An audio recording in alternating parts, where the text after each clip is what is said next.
When you want to get off the darkest ground, but gravity pulls you straight down.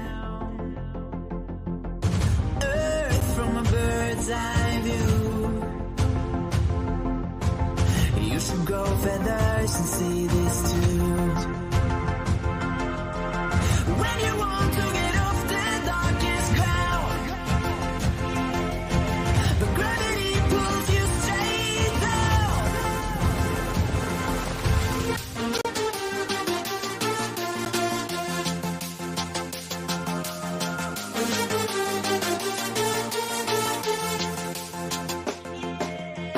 When you want to get off the darkest ground, but gravity pulls you straight down.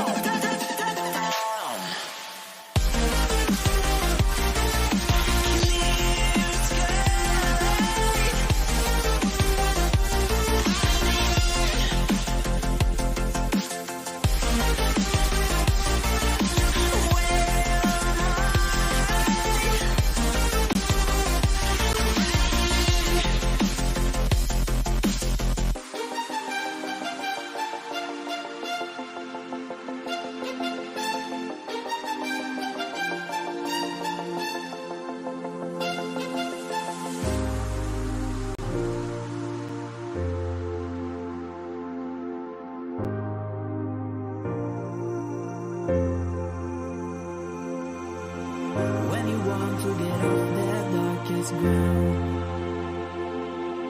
but gravity pulls you straight down. Earth from a bird's eye view. You should grow feathers and see this too. When you want to get off the darkest ground, but gravity pulls.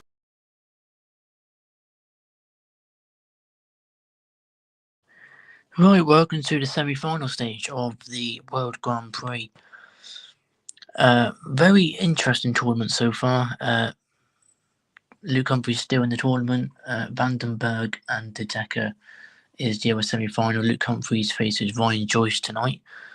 For me, three of the semi-finalists I did not expect in the draw.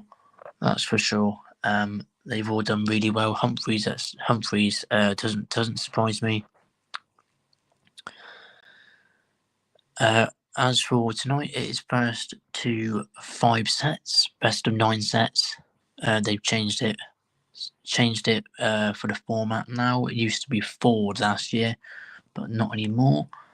And it's best of 11 sets tomorrow, first to 6. So should be a very, very interesting night of darts. So first semi-final is Dimitri against Bergh. Let me just get the banner up. I need to change the banner actually. So we do that. Take that away. So obviously, like I mentioned, Bergh against Dimitri beat Gary Anderson in one of his rounds, and he demolished James Wade 3-0 in the quarterfinals tonight. Are you showing it? No, I'm not showing it. We can't show it because you get copyrighted for that. So sorry about that. Dimitri Bergh. Harvey will be joining me very soon. I don't know when, but he did say to me he was going to be late to the stream. But that's absolutely fine. Not a problem at all. Second semi-final is Luke Humphries against Ryan Joyce. A very, very interesting game because Ryan Joyce is the surprise package of the tournament for me. but he has played really, really well. He beat Rob Cross in the quarterfinals.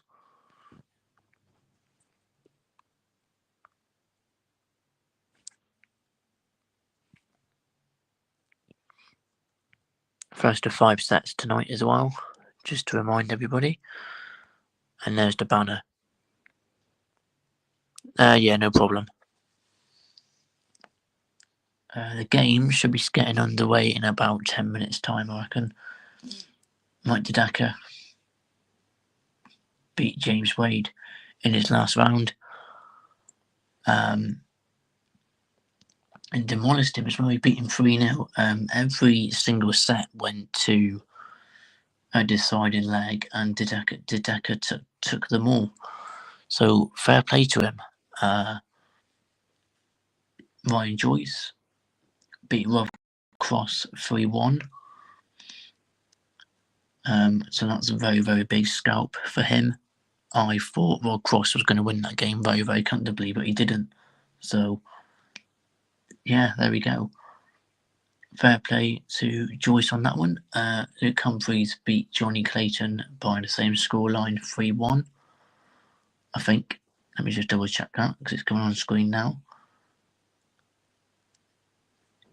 Yeah, he beat him 3-1. I am correct on that.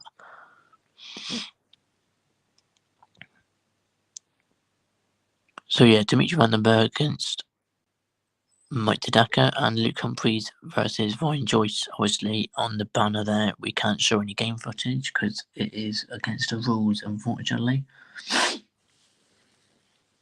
So yeah. So sorry about that, Fiona. Yeah. Last night's results was 3-0 to Daka, 3-2 to Ryan Joyce, not 3-1. 3-1 Humphries and 3-1 to Dimitri Bergh against Joe Cullen. Cullen did go one set up, but he didn't sustain it, and Bergh got his win, which obviously he does play against Didaka. So, first game is probably going to start around 8:45. So in around about 5 minutes' time.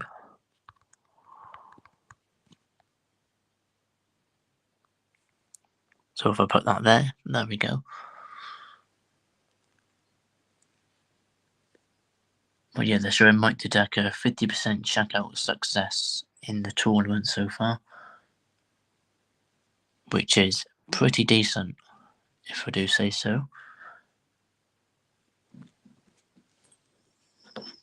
I don't think he's sort of thought about the occasion. He's just enjoying the moment, but he's backing himself. He's playing well enough. His stats, he's the best player here in the last 4. He's playing to such a high standard, and he's developed so much as a player. And this is all part of that development. It'll be interesting to see how he deals with a major semi-final. Yeah, tomorrow's final will be first to 6 sets. It used to be first to 5. No, I think it was first to 5 last year. But it is first to 6 tomorrow night. It's been rough with Johnny. Johnny was beating him for a number of years. He even got him in that match play in a close match a couple of years ago. Johnny has been a handful for Luke Humphries. He's one of the few that might really get under his skin genuinely now. And sure enough, Johnny was in a killer position up 2 legs to 0 in the third set. That 1-4-6, what a shot from Luke there. What about the 1-3-2 from Ryan Joyce? Because we keep saying he's not. Yeah, brilliant 1-3-2 from Ryan Joyce last night against Rob Cross. He rode his luck in the previous round against Nathan Aspinall, some match starts. And Rob Cross with a 1-5-6. You thought he turned the tide, but Ryan just held himself together really well. And Ryan Joyce beat Nathan Aspinall in one of his rounds as well. So very well done to him. He gives you very little as well, whether he's disappointed or excited. He's just a focused player.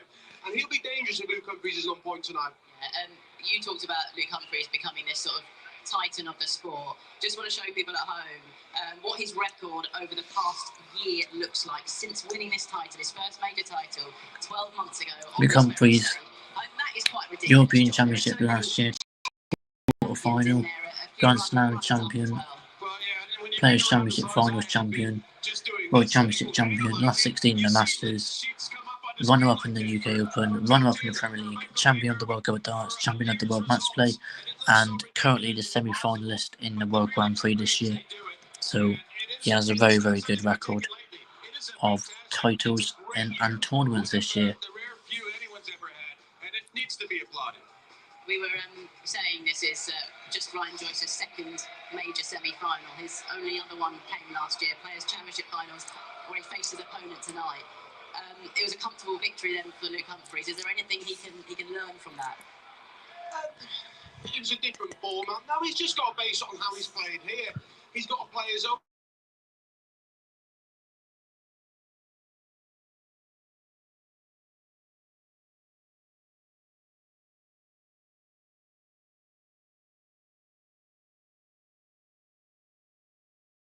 Spoken confidently in his interview, saying if he was ever Got it the wrong way round, actually. It is. this is the one, and he's done it so far. I can take it off now because I just need to change this a second. Let's show you how our 4 remaining players compare then in terms of their stats for the tournament so far. And John, I look at this and it's really kind of Mike De Decker that stands out. He's been scoring well. De Decker's average, tournament average 93, Van den Bergh's 89, Luke Humphries 89, and 87 for Joyce. 180s is 9 for De Decker, 19 for Van den Bergh, 10 for Humphries, and 9 for Joyce. Starting doubles, De Decker 48, Van den Bergh 38, Luke Humphries 42, Ryan Joyce 48. Finishing doubles, De Decker 52, Van den Bergh 37, Humphries 35, and Joyce 52. Legs played, De Decker 42, Van den Bergh 46, Humphries 45, and Joyce 54. It's Dimitri. You got to watch his ins. Is he going to get in or is he going to be erratic? Because if he's erratic, he gets punished, I'm sure. That's kind of it, isn't it? Because the other number that stood out to me there was the 19 180s from Dimitri, but it's the finishing. Yeah, for them to meet in the middle, that will make this match even if he hits those scores. But like I said, he's got to find the finishing because Mike De Decker's been finishing under pressure, the key legs. Wayne spoke about the fifth legs of sets. Mike's dealt with them really well, and he's going to fancy this tonight. And obviously with Dimitri, he's the main man in Belgium. You don't want to lose to a fellow compatriot, so he wants to put a marker down. But for Mike De Decker, he just wants to carry on this run. There we are. So that's done for that. Plays like he has been, he'll win the semi-final for me. It sort of just adds to the intrigue, the fact that it's this kind of Belgian battle as well, because look, there'll be people at home who don't watch darts often saying, Mike De Decker, I've never heard of him, but of all the players that Dimitri Van den Bergh could have faced this evening, he probably knows him, better than he knows most players. They've played each other many, many moons ago on the development tour. Yeah, and the trick for Dimitri so far in this event, because his form really wasn't there solidly, is to bring the best out of himself when he needs it.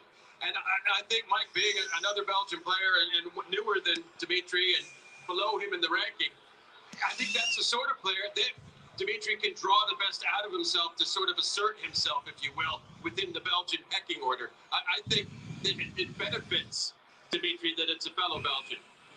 Before we get to the action then, let's just hear from both of our Belgians, Mike De Decker and Dimitri Van den Bergh.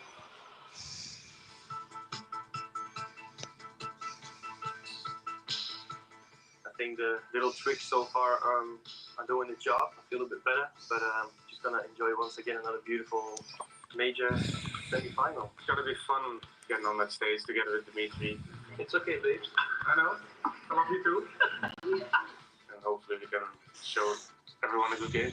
I think it's amazing to first of all be in the first time in the Grand Prix. Semi-final number 1 should be starting in about 2 minutes time. This tournament is showing exactly how good he is. So once they've done the interviews, I want to keep doing my thing, keep enjoying the experience, and just love to play a game of darts. And so far, it's working for me this week. I don't want to be in the spotlight, so you can keep the spotlight on Dimitri. It's fine, he loves it.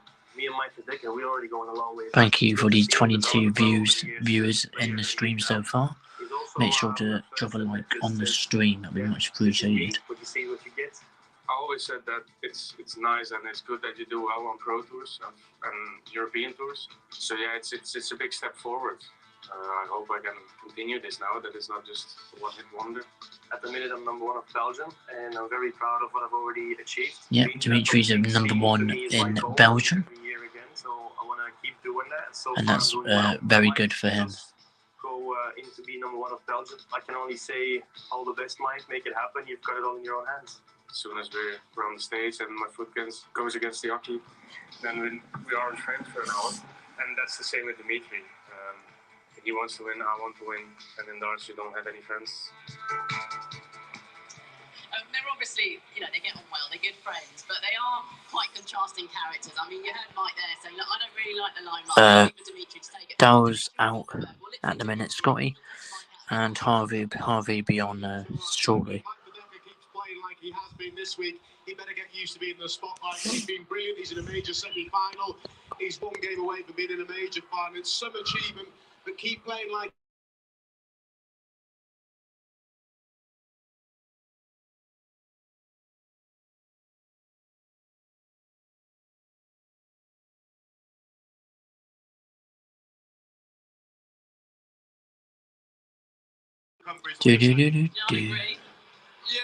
No, I agree with the Luke Humphries part. Okay. I think you just have to be crazy to think he's not going to try and defend this with everything he's got. But yeah, I also believe Dimitri is going to find a way forward once again. He's showing that talent.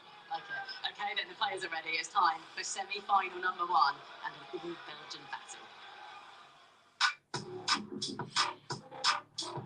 Here we go then. It's time for semi-final number 1. His first ever major semi-final. He's never been this far at the Grand Prix. He's making the most of it. Cool hand, Luke Humphries is still the defending champion. Van den Bergh against Mike Didaka.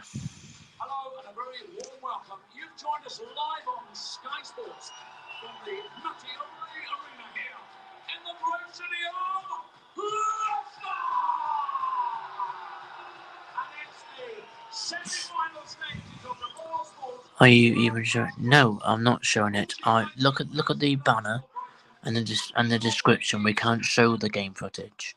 For the thousands joining us live and the millions joining us around the world, it's time to meet the Didaka coming out on stage first.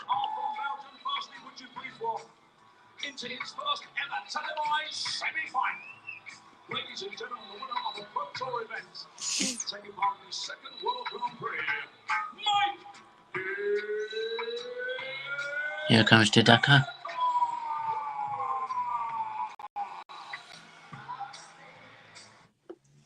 Let's just mute that while he comes on stage. Yes. Well, I'll be talking through the game. Of course I'm live streaming it.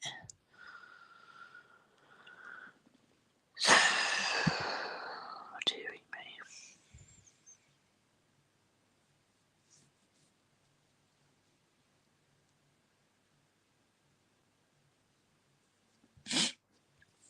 Didaka walking up the stairs now to go on the stage. And then Dimitri Van den Bergh will come out for his walk on.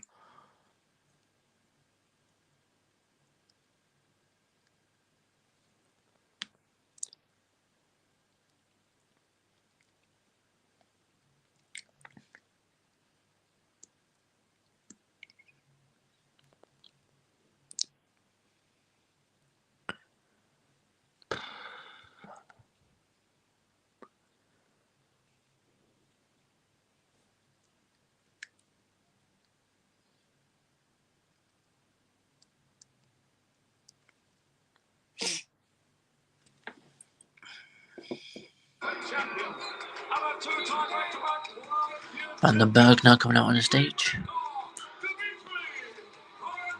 Well, I can't Scotty, so unlucky.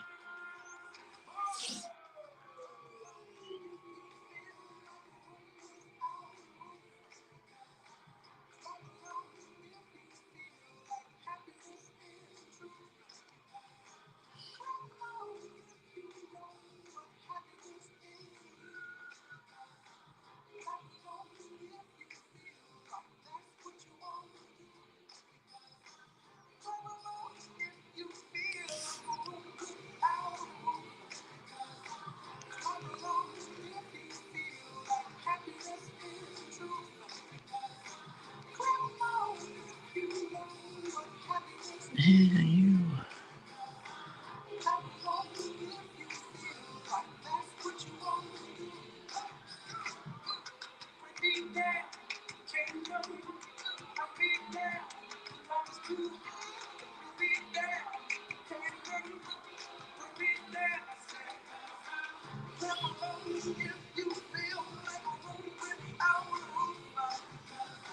Clap along if you feel.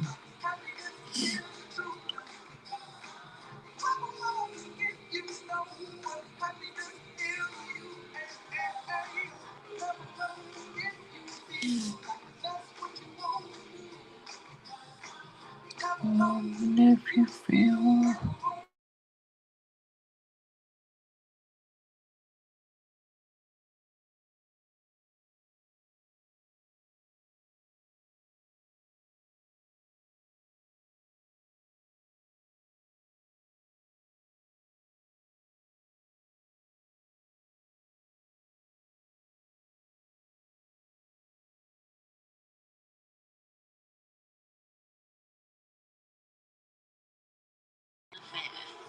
Here we go then, first semi-final.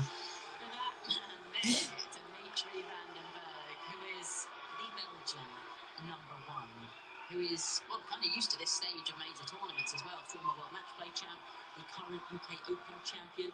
Not been in amazing form throughout the season, but he has certainly found something here.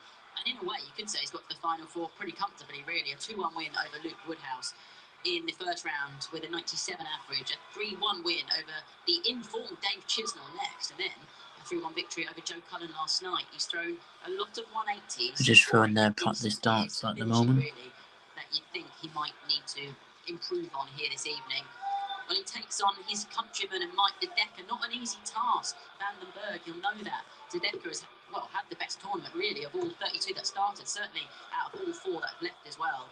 It started with a win over Damon Hector, but it was really a 3-0 win over Gary Anderson, which was then followed up with that 3-0 victory over James Wade. That is what was caught people's attention. He's been scoring well, finishing well as well, and he's here in a first major semi-final. So can he go a step further?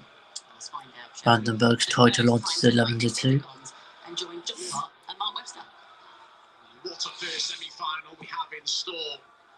That man there, we're used to seeing in major semi-finals. This is his 10th major semi-final. He's obviously got 2 major wins. That gentleman there, Mike De Decker. Look at the calibre of the players he's beaten in this draw. Damon Hector, Gary Anderson, James Wade. But Key, Anderson and Wade to 0. His stats are the best out of the final 4.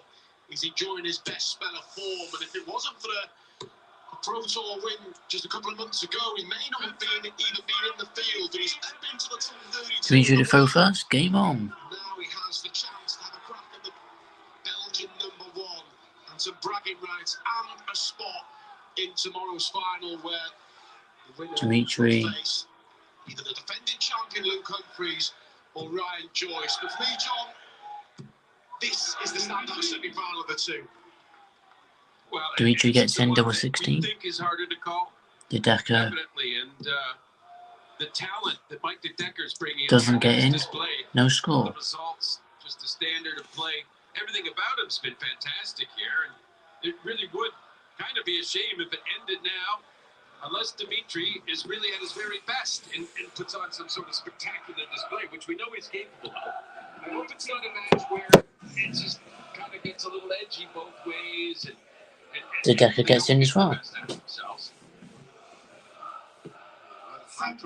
71. Belgian #1 and 2 in the World Championships a couple of years ago, and very one-sided. Dimitri van den Bergh being Kim Huybrechts, who was the Belgian #2 at the time. All sets to 0. We expect this one to be closer, particularly because of the way Mike De Decker's played. It looks so comfortable. 100. Well, we saw the interviews that pretty much have to be 100. when you're playing Dimitri in your own nation. on 2-7-2. You have respect in a lot of ways, but where you do your talking competitively is with the darts on the stage, and that's where we're going to find out who's who now. 140. Dimitri making a solid start on throw. Yep, Dimitri on 132, Didaca on 330, 77. That performance. With Gary Anderson in particular, but he averaged not far off 96. His best ever average in this tournament.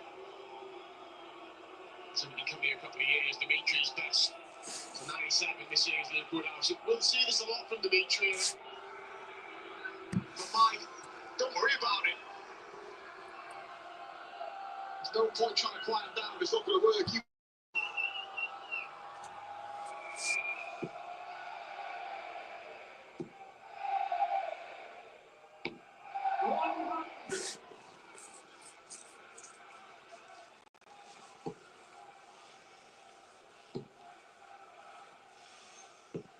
57.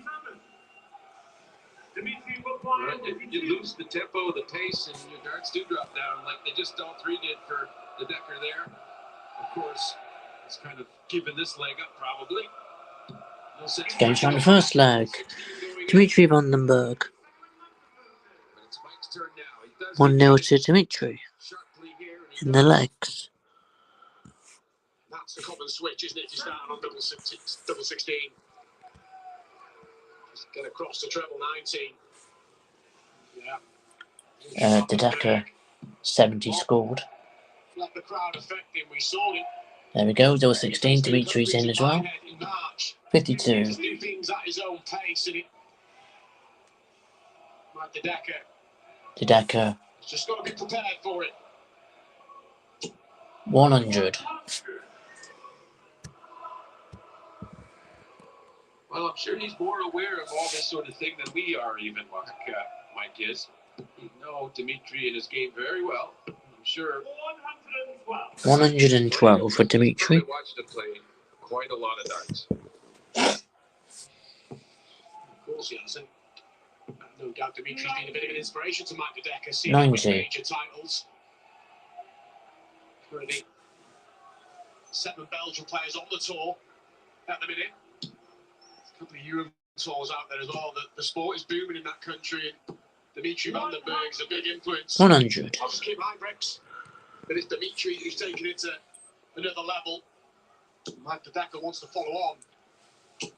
100 again for Didaca. Dimitri on 237.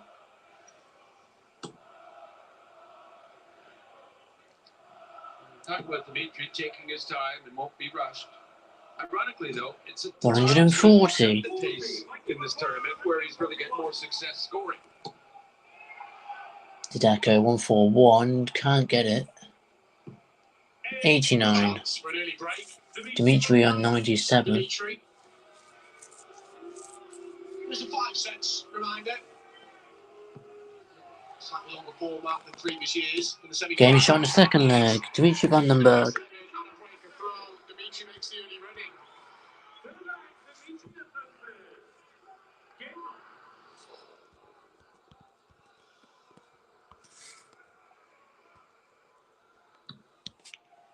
Dimitri, Now we think about without the double start.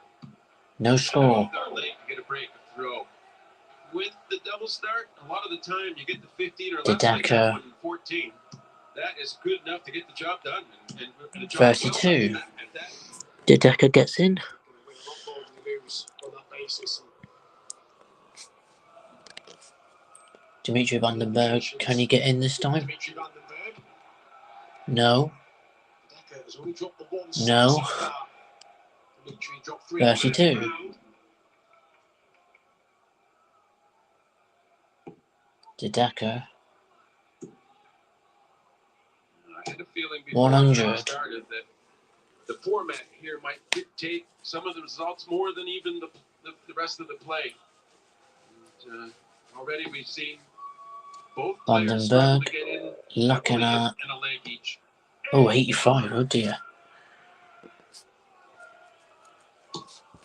He's got the darts away from Dimitri in this leg. Even more so now. 100. See his reaction. He's not overly impressed with just the score of a 10 because the first half was such a good guide for him. And you see those doubles to start stats and Van den Bergh. Looking at a 180 here. This one's still not too good. And he gets it. Oh, dear me. More than anyone.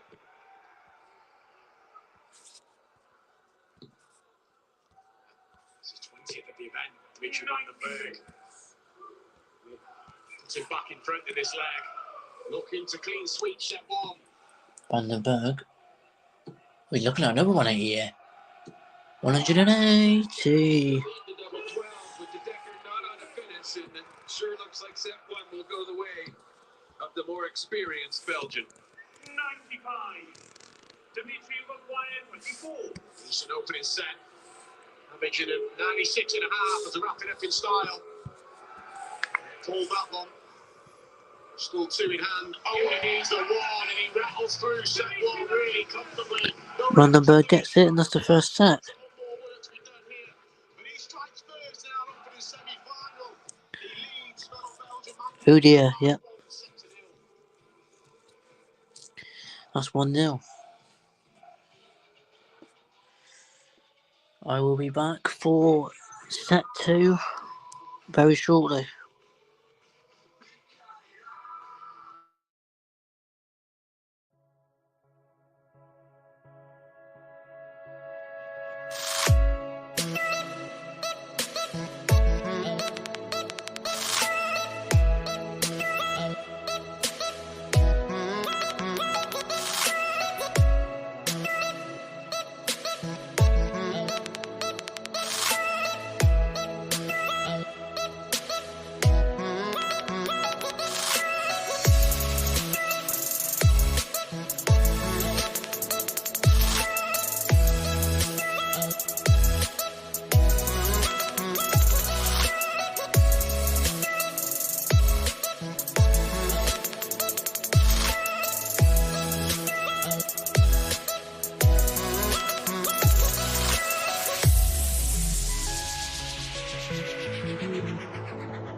Time for the second set.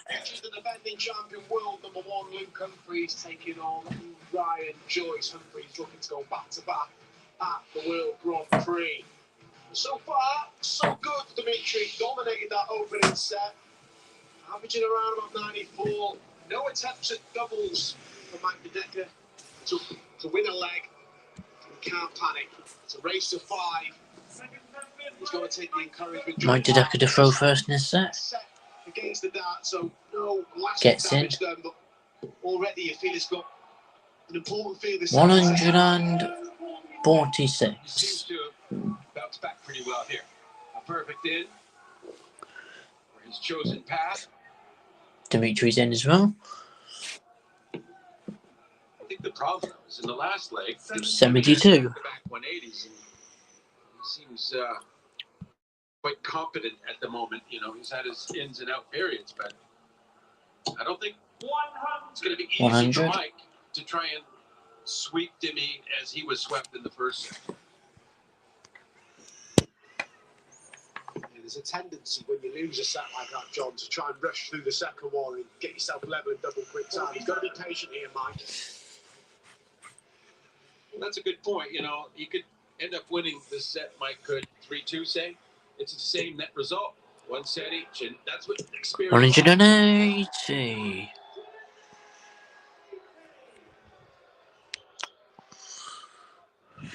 It's first. Give him his first attempt at doubles to win a leg. This is good at the break from Mike. Single 18. His first leg of this semi-final. 55. Leg. And actually, you know, that last leg in the first set from Dimi was 12 darts from the in dart. It was a 17 dart leg, but he missed 5 getting in. So they're both really hitting well now. Double 10. Still double 10. Dimitri's a mile away. He doesn't want to mess around with his double. You know, there's got to be a temptation to either go for a 2 or just bust it. He's shaking his head. Yeah, he knew when he shook his head and he was going to try and bust it.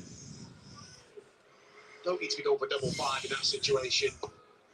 You go outside, you go free in hand, then you've got a decision to make. You come inside, you're messing around. So sensible play from Mike. And then he ends up back at double 5 and hits it anyway. Well, you know, he kind of had the one thing, he felt he did the right thing. And when you feel you've done the right thing, you're going to be better at the target. Decker gets it. Managing a leg. The end result was to win that leg, and Mike Decker did it. Sometimes you might choose kind of an iffy path, and you kind of realize you were a bit silly, and you don't have as confident a dart. Simple as that.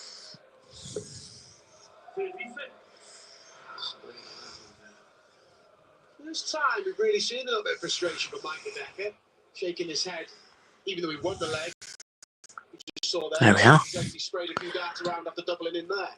But, and that's the thing, you know, about having it all your own way. Now, Mike, he's played against some very good levels of play in players, but he hasn't really faced adversity much. He's always sort of been having it go his way. So this is where the extra level of testing comes in.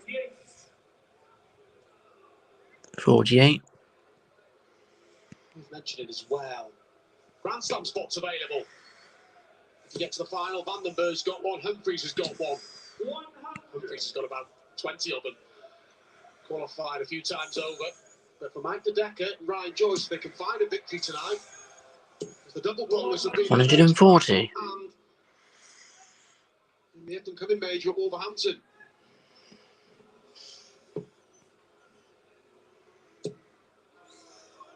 So now to the 17s. 137. Decker a long way away. Not much going on here for Mike in the attack. Won't be a 57. very comfortable approach now for Dimitri.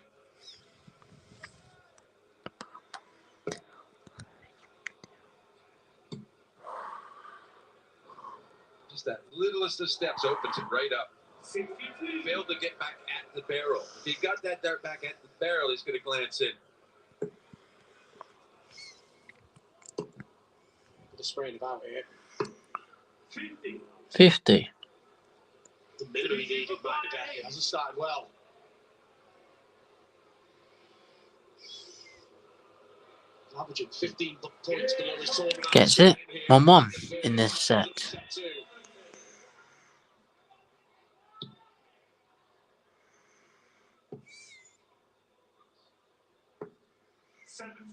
$71 for Decker.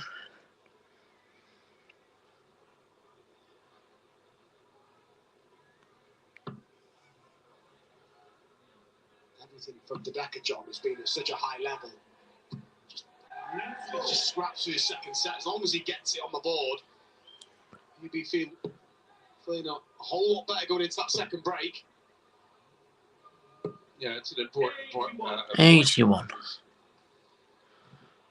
2-0 will feel very significant to him. Hard not to.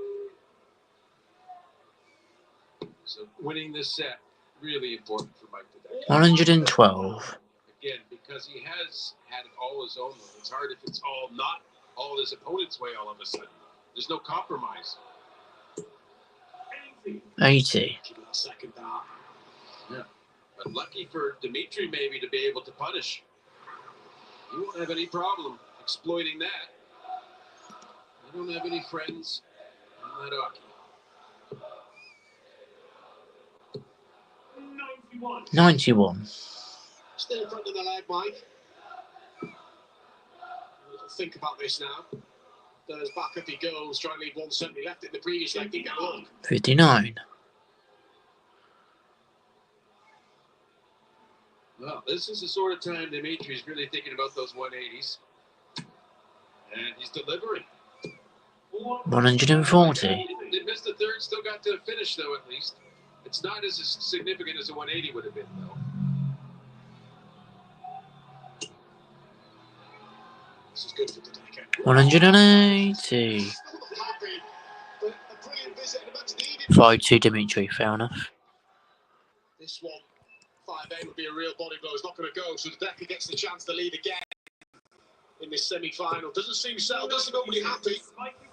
He takes this, he's on course to level up the match at one set apiece, and he does get the number 15. Bergh gets it. Yeah, no one's really too happy up there at the moment. Very tense second set here. Two different. Bergh 2-1 up in legs.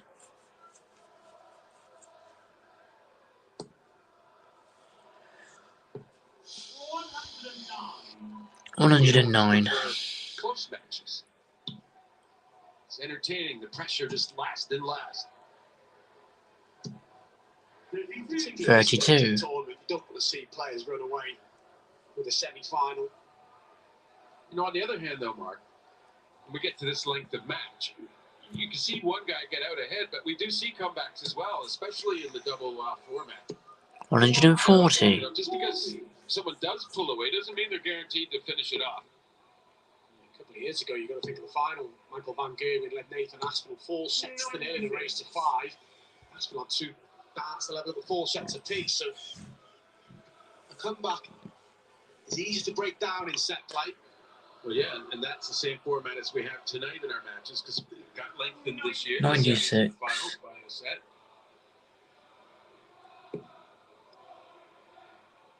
We always talk about set play, and that's the beauty of it. It facilitates a comeback.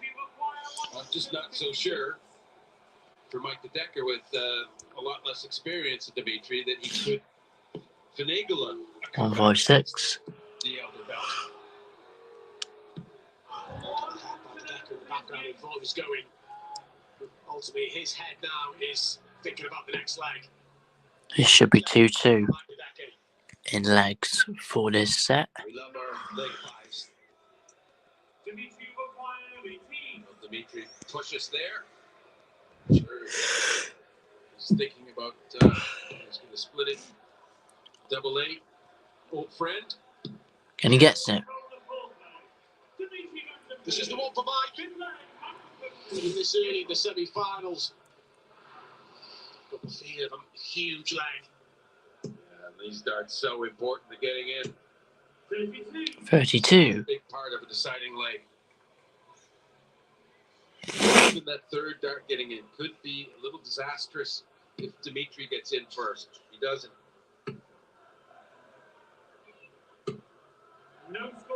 No score. Getting in last start, Mike Bergh. There's a little bit of profit already. Music to his ears that Bergh hasn't managed to get off. 100. Some good work there just to get the one big trouble. With your opponent not in, a ton seems a little bigger than normal. Still on into one treble visit. Might get Mike the Decker home in this leg.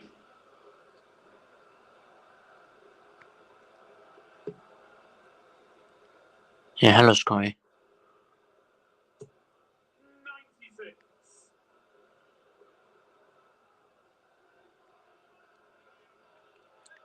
96. Bergh on 469.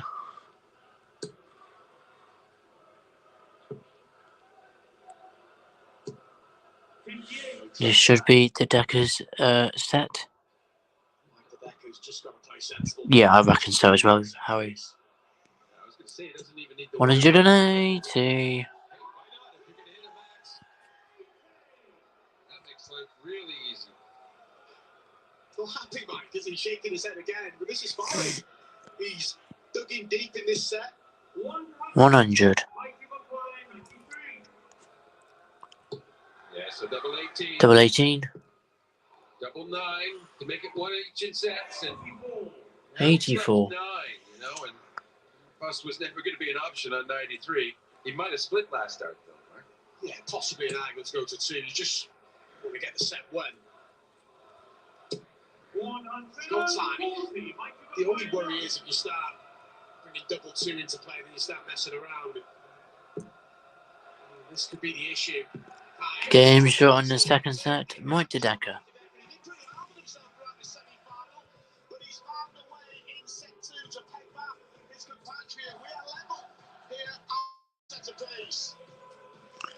Third set coming very shortly.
Right, time for the third set of Dedeker against Vandenberg. Just walking out right now, so that is over Sky Sports box office if you fancy it. The event is available to Sky residential customers and also non-Sky customers via the Sky Sports box office app in the UK and Ireland. Virgin Media and ETV customers, please contact your operator. Go to skysports.com/box office for more information. Well, we got a couple of Belgians fighting it out on the stage here in our first semi-final of the night. It's nicely poised as well, because Dimitri Vandenberg won the first set comfortably, but Mike Dedeker there with that, he's just fought back. He's levelled up our first Final Four tie here in Leicester. It is 1-1 in a race to 5 sets. Let's rejoin John and Mark to see how the rest unfolds. Fascinating opening couple of sets. No real emotion from Dimitri, plenty of it from Mike Dedeker. Not a lot of it positive until he hit that set-winning double. John, I think he's been a bit hard on himself. It's set play, yes, he's 5-3 down in legs. He's showing all his experience. We were just speaking, he's never played a game longer than best of 5 sets. So this is all news. 32. To level up the match. And he's still got a best of 7 sets left with this one, right? So, you know, plenty of chocolates left in the box to savor yet here, Webby.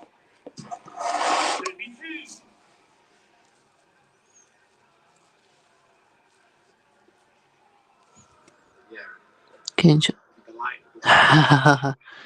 Very funny, Scotty. To be fair, Scotty, I do play darts, mate, and I'm not bad at my singles. Hello, Dar. No, you're not that bad, are you? No, you're not. You beat me every fucking time, man. Oh, we both joined at the same time. We both joined at the same time. Oh, really? Yeah. I didn't even know you were joining. That's the mad thing. No, I said I was joining when I get up when I got home from doing. Honestly, I've had a bad stomach for like an hour now. It's been very, very uneventful. Oh well, that's gut wrenching. Sorry. Oh fucking yeah, literally gut wrenching on a different level. It's horrible.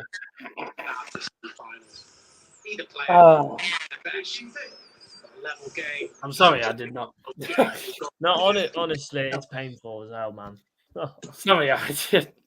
Harvey's reaction to that, by the way. You absolute cunt! No, not really, because it is honestly the truth. Genuinely, genuinely, I didn't intend on it to come out like that. I'm totally wrong. Dedeker needs 95. 88. Oof. I'll try and level up with you. I'll have to listen to your songs. Your compatriots doubled your tally. Vandenberg, a country mile away. 1-3-4. Double 4 for Dedeker. Oh dear. No score! Next to the 170, I think it's the biggest show out and big pressure. 1-3-2. 25. 19. Ball. John. Bye. Oh dear. Good dart. Double 4 again. Yes, it's the Battle of the Waffles. Double 2. Still double 2. Hey, there we go. There we go. A scrappy leg that was. Bit of a scrappy leg that, wasn't it? I'll sort out the thing there. Yeah, you do. Yeah. You didn't even put. I was listening to the stream when the second 180 went in. You didn't even change the 180 count. And you didn't put this up. No, because I forgot to put it up, to be fair.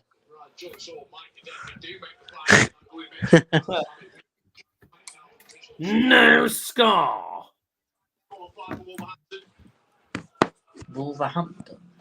I think that Dimitri's doubles in. Yeah, Wolverhampton. By the way, Wolverhampton's for the Grand Slam of darts. 877 so far, Liam. Not even been on an hour, so it's not bad. Get over 1,000 and that'll be good. Hopefully get close to last night. No, Yeah, well, sorry. Mate, we started at 7 and we were on till 11 o'clock last night. We won't get that tonight because there's literally only this game and another game. Same as tomorrow. Yeah. I know we won't get loads tomorrow either because everyone will be watching it. There was about 40 odd people in the stream before, about 5 minutes. Yeah, probably because the guy who streams the footage has probably lost the stream. I was just thinking of you, Donald. No score. Shut up! I'm not that bad. Unless you're on about the way I said it, I was going to say I have the only time I have no score is sometimes when I'm going for the final doubles. I've been hitting doubles a few times today. Mike, he's been so good and consistent. When he misses now, he's like, "What's going on?" And it might be a sticking point even in this form.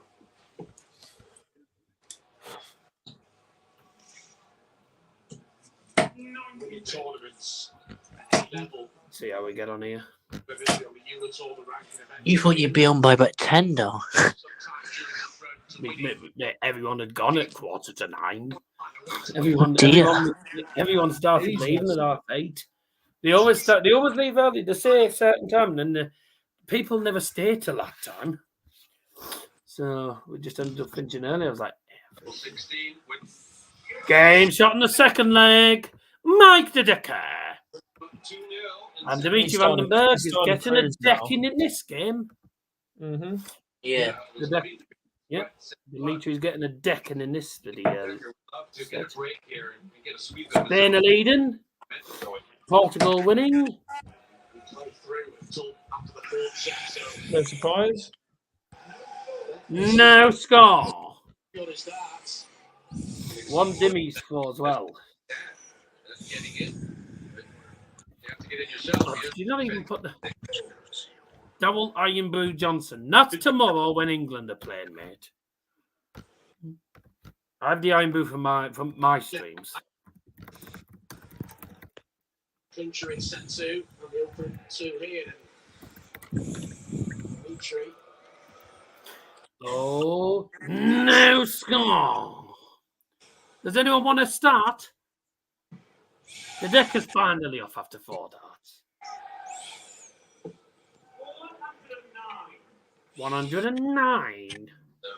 Now, sort of a must do for Dimitri. And sometimes you do better, score better in a given moment when you feel that need. Should win at least 3-0 tomorrow. Mate, I wouldn't be surprised if we didn't win because we just look awful. No score. 9 darts and he hasn't even started. Very poor. I think it's bye-bye to this set.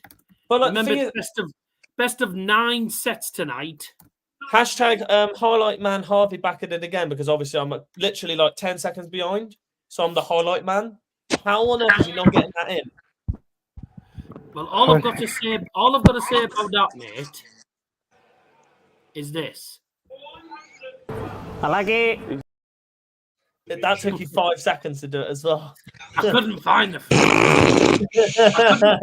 I couldn't find it. That's why. I think I need. And Harvey's reaction. Harvey's reaction. Oh, sorry. Oh, I'm sorry. Don't hurt me. Sorry. Oh, sorry. He's got me bottled. He's already said sorry. Don't mind me, I'm just making a spectacle of myself.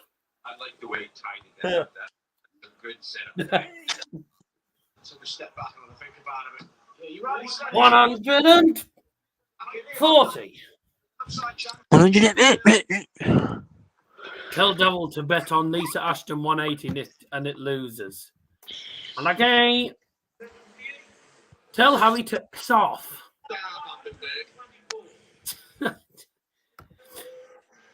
124 needed for Dimmy to save the set. Double 18. Yes, and ball. 99. Double 9 needed. Game shot in the third set. Mike the Decker. Oh, Jamie Vardy's in the crowd. Fourth successive elimination save. Nice. He leads by 2 It's sets. not. It's someone with a Jimmy Vardy mask. Reaction from Huh. him. Bah. No reaction. Obviously, because Oh, we're right. That's all in Liam. That's Leicester, all aren't we? So Liam's that got to makes say sense. about that. Ladies and gentlemen, Liam has spoken. Dimitri van den Bergh's averaging more than the decade. My mate, you've got 5 180s on the scoreboard. It's been 7. Oh, yeah. Oh, that was from earlier. Yeah, but you hadn't up. Oh, you hadn't sorry, my mum's updated. ringing me. No score. You hadn't updated it. 7 180s. Doubling in at 24%. You can't get the stuff these days. You can't get the stuff.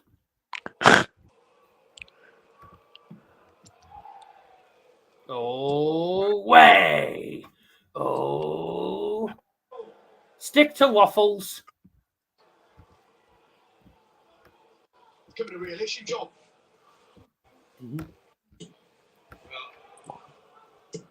140. We're getting the live stats up, as I usually do. Goodbye. And I'll once this set's done, I assume we'll go for a break after this set.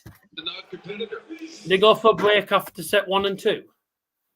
Yeah. Yeah, so chances are they'll go for a break after this set then, or they'll go for a break at set 5. But when they go for the next break, I'll give you the set by set averages. Oh dear, 12 out of 28 on the starting doubles for the Decker, and was that 12 out of 51 for Demi? He's been naff. What's 108 in German? 180.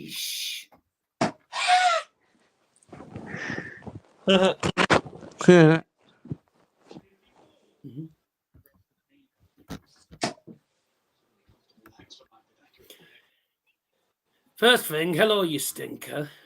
It's hello, B. Second thing, why are you late? Let me get traffic. I had a disco to do, which was supposed to finish at 9 o'clock. So obviously, I'm a self-employed DJ as well, for those who don't know. Game shot on the first leg, Mike the Decker. Dimby's getting an absolute decking in this game. Ordered a taxi. No. Do you know what's not helping as well for Van den Bergh? No, because this is an English channel. Do you know what's helping? Do you know what's not helping with Van den Bergh as well? The crowd's booing him, so that's not helping at all. What a shame. Oh, I ordered a taxi. The thing is, though, Liam, it's still obviously it's a whole Belgian semi-final. But come on, man, is there really any? But he was taking his time on the 1-3-2 earlier on in the game. That's what. Yeah, because they were booing him. Yeah. By the way, just in the chat, that's me that's put it in the chat. By the way, Harry, not Liam, because obviously Liam doesn't know German. Yeah. The only thing he knows German is 9, probably. Yeah. He loves that's 9. the reason why he was taking his time on the 1-3-2 earlier, Liam. It's because the whole crowd, most of the crowd were booing him. Look, I'm on the telly, 21 today. Yeah. And he couldn't take his shot because of it. Like if you was playing a darts match and if the whole crowd were booing you, it would. He doesn't even know English, let alone Deutsch. Wow! 180. Worsted by B there. Liam got worsted by Scotty. Just leave me alone. 180.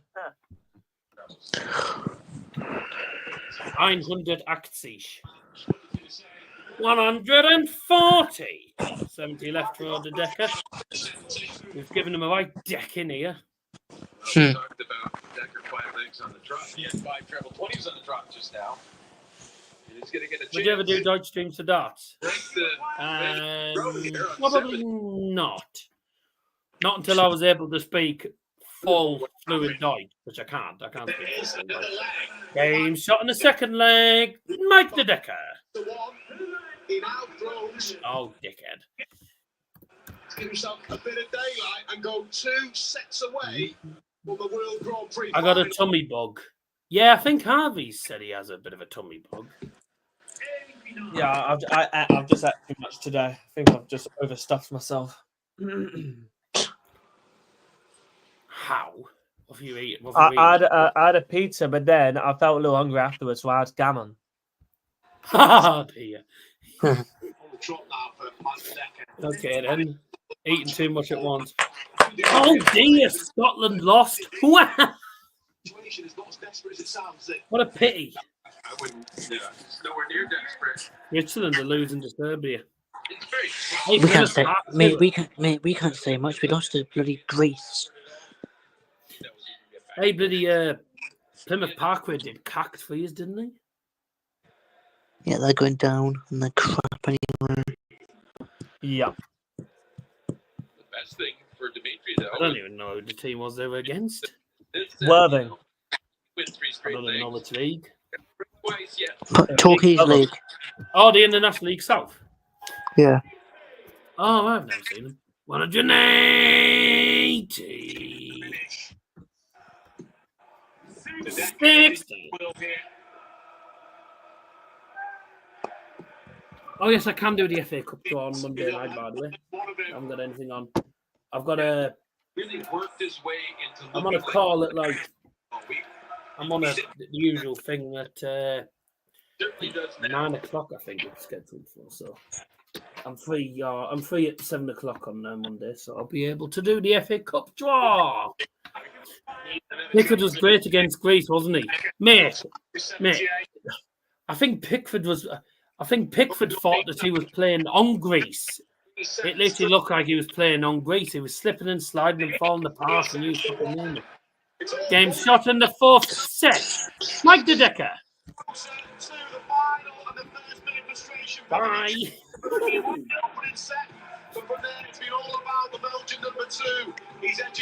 And sausage baguette, bacon baguette. Do you remember the chicken burgers that you used to get in school dinners? Yeah, I was never fussed on them. They used to do pizza. I don't know if they ever did these at your secondary schools, but we used to have pizza wraps on a Friday. All right. It was like pizza. It was like pizza, but it was like pizza ingredients. But it was in like some sort of wrap in like a square thing. Yeah, pizza wrap things. Yeah, I used to like them, to be honest. They were nice, to be honest. But one of my favourite things that the school did, and it was always on, I think it was even they changed days. Sometimes it was Wednesday, sometimes it was Thursday. One of my favourite things they did was macaroni cheese. And you know what's good is that the staff were good at me because they knew that I had problems getting there very quickly, that I wasn't going to get to the dinner hall quickly, and that they might, and like sometimes by the time I get there, they might have run out. So whenever I went, I asked them what was on the dinner. I asked if I went in at break, I said, mac and cheese is on today, and I said, oh, lovely, I'll be in here for that. They said, okay, I'll leave you a portion underneath the counter. So the staff always saved me a portion of macaroni cheese under the counter. So anyone else who was waiting for mac and cheese and there wasn't any left, tough tits, I got it. I bet you were one of those kids. Yeah, well, I was a kid that liked macaroni cheese at school, and whenever mac and cheese was on, they saved me a portion. I was quite liked at school by a lot of the staff. There was one member of staff though who was a Why? Oh, he shouted every 5 seconds in the class, but he pain in the bollocks, and fucking never said anything positive. You could do the best work possible. He never said anything positive. What was his name? He was an egg. What? Yeah, but what was his name? Bald, as we call him. That's a good name, but what was its actual name? Mr. Bald. But we called him... someone actually got put in seclusion by him because they called him Mr. Bald. Now, he is not only an English teacher... Say no more. No, he's not only an English teacher, but he was also a head of year and a senior leader. and someone went up to him and called him Mr. Bald, and he put them in seclusion. So you don't, you don't. He was one person you didn't piss off. Someone called one of the other senior leaders a grumpy twat, and he got put in seclusion for 2 days. Well, our senior leaders didn't take any shit off anyone, genuinely. Yeah. One of the staff had the hots for him. No. We all knew Daddy was up and down the school sorting you out. Sorting me out. He was sorting the teachers out more than I was.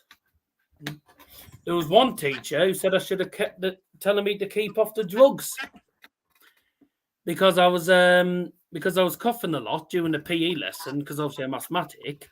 We were doing exercise and I was coughing, and he said I should keep off the backy. My dad got immediately onto the school and got the principal to sort him out. And what did they do? He was banned from teaching our class for 3 years. He wasn't allowed to teach our class again after that. So literally, my dad, as sound as my dad is, does not take shit. Honestly, stuff like that. He was straight onto the phone, got in touch with the principal, and to be honest, he was lucky not to get fired. The bloody teacher. I hadn't been. I was because obviously with me being asthmatic, I have to use my inhaler, which is obviously a medical asthma thing, and and he's saying keep off the wacky. I went home, told my parents it. My dad got straight on the phone, and he almost got sacked. But he was banned from teaching our class. He wasn't allowed to teach our class again. Dad was not the caretaker of the school I was at, which was Macmillan Academy, but he knew the teachers. He knew all the teachers because my sister went there before I went there. So we all knew the teachers. My mum and dad knew all the teachers. And to be honest, my grandpa, a different school though, but he wasn't at that point. My grandpa used to, my nanny and grandpa used to work at the school as well. And when we mentioned it to them, my grandpa said I'd have sacked him. So, yeah. Bullseye for the 170. Oh! Big fish from Dimmy. 170 checkout. Lovely job, Lee. Anyway, back to the game. 1-0 to Dimmy in this set. And it's the big fish. Is that, I think that's the first time or second time it's hit this tournament, isn't it? I'm not sure. I don't think it's been hit all tournament. Absolutely. Did you and your sister ever clash like you and your Point Decker's like No. Nice shot. My sister was just leaving sixth form when I went into year 7. She just left sixth form. She was going to university when I went to year 7. There's an 8-year gap between myself and my sister. I'm 22 and she's 30 next month. There's an 8-year gap. So she left sixth form and then I went into year 7. What year was that? I went into Macmillan 2013 and then left year 11 in 2018. Went to Middlesbrough College, did Performing Arts Level 2, 2018-2019. And then 2019 to 2020, I did 1 year of Level 3 Performing Arts. And then I went on to a supported internship, got involved with CVFM Radio in November 2020, and then left college fully in June 2021. And then since then I've been at CVFM, and Scope, and then obviously carrying on with YouTube and everything since then. I've got my surgery on Tuesday as well. So the last time you'll see me for quite a while will actually be Mondays. I'm going to be live for the FA Cup draw on Monday. Oh my God! Oh my God! How has he done that? Why would you go that route? Single 20 and 2 balls. I have never seen anybody, in goodness knows how many years of watching darts, I don't think I've ever seen anybody score single 20 bull on a Shanghai. That will need to be the new Ben. That's very Mitchell. rare to happen. I've just seen it myself. Don't look anything like. I don't think anyone's ever done it. That's a new one to me. Oh, the mad thing is to have the balls to do that after only hitting 20 as well. It's kind of mad. I know. That's crazy. You see tops, and you know, two tops. That needs to be the new never Ben seen Mitchell when he stands never seen anyone. I've never seen whatever anyone. you say, Harry. Never seen anyone do single 20 bull. That will need to be the new Ben Mitchell. Ben Mitchell is. Mate, I look nothing like him. Was the famous brother-in-law in sixth form? When I was in year 7, no, he was all. I think he was in his second or third year in university. He's 30. Well, he was born the same year that my mum and dad got married in 92. So he's 2 years older than my sister. So he, to be honest, he'd probably graduated from university when I went into year 7. Dimitri's getting all the numbers right. It's EastEnders. You don't need to look like him. Yes, but I'm not posh. I have a freaking London accent. Aye, get out of my pub. You know, I'm not. I know. No. And it's 2-1. I know that's a London saying. Aye, get out of my pub. Well, in fact, that's a 100 and... Oh, it's 146. Averaging 118. Oh, you said 136. Insanity. I was about to say, you say he would be same birth as Daddy. No, same year that my mum and dad was born. He was... well, you know, back to the wall, kind of. The first time that we met him... Away from losing. The first time that those two actually did get together, my sister and my brother-in-law, was actually in 2012. So they've been together for about 12 years. They've been engaged since 2015. So when my dad turned 60, a day later, they will have been engaged for a decade. He's a wonder set yet. And that is some commitment. We'll have been, me and Neil have been engaged for 1 full year on Christmas Eve. Hard to believe how quick that's come. 180.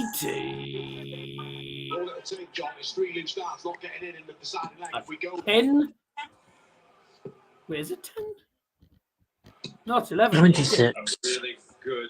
That's 11 180. So Assure himself single to outer ring double. 139. He's asked a lot of questions in this set. What were you like when you first? I was fine with it, but then obviously when him and me sister were together and everything, and obviously he has ADHD, I have autism. People with autism and ADHD always clash. We clashed goodness knows how many times. Game shot and the 5th set. Dimitri Bergh. Yeah, we clashed goodness knows how many times in the first couple of years, but obviously as the years went on, a lot better between me and him. Was Dad jealous? No, my dad was fine. My dad was chuffed to meatballs when they got engaged. My dad's happy. My dad will tell you this as well. Obviously, don't say it, but obviously, don't ask him. Obviously, but my dad always said to us, as long as you're happy, we're happy. That's the sort of person my dad is. As long as his kids are happy, he's happy. You know, and fuck what anyone else says, basically. Yeah. Right, 3-2 then in the sets. God, this is going to be a long freaking night, isn't it? So far, we've had 11 180s, and we've also had 5 sets, and it's currently 3-2 in the Decker's favour. If he did something naughty to her, Daddy would go after him. Oh, your dad, if he does something wrong or he takes something too far, Daddy does. My mum and dad do step in. My dad has had a lot of respect for him ever since he met him. But sometimes, I mean, to be honest, we all do it though. Sometimes all of us take things too far, and then he steps in and tells us to sip it, basically. But anyways, that's irrelevant now. Let's have a look at the stats. So these are the current stats then. Both players averaging in their 80s. I mean, they're not 80. They're in like the 20s and 30s at the minute. But 84.83 average, 86.55 average, 11 180s in total. Dimitri van den Bergh is beating them on pretty much every single stat apart from the 180s. But he's still 3-2 down. So there you go. The life of Darrell Johnson's always good to hear. Yes, well, I'm not going through my full life. These are the checkouts. 120 being the highest for Mike Dedecker, but at 170, Big Fish. I think it's the first one we've seen all tournament. Is the highest checkout of the game and the highest checkout of this tournament. 10 out of 25 in the finishing for Mike Dedecker. 8 out of 15 for Dimitri van den Bergh. So decent finishing from both players. But the starting doubles have been terrible from both.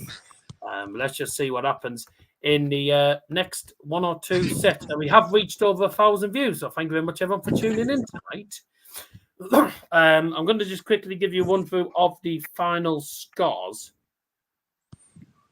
in the obviously games in the Nations League tonight, and also there was obviously FA Cup games that took place earlier on, but they're irrelevant. Oh, lovely, good, lovely. Good. Oh, come on, Andy. Thank you.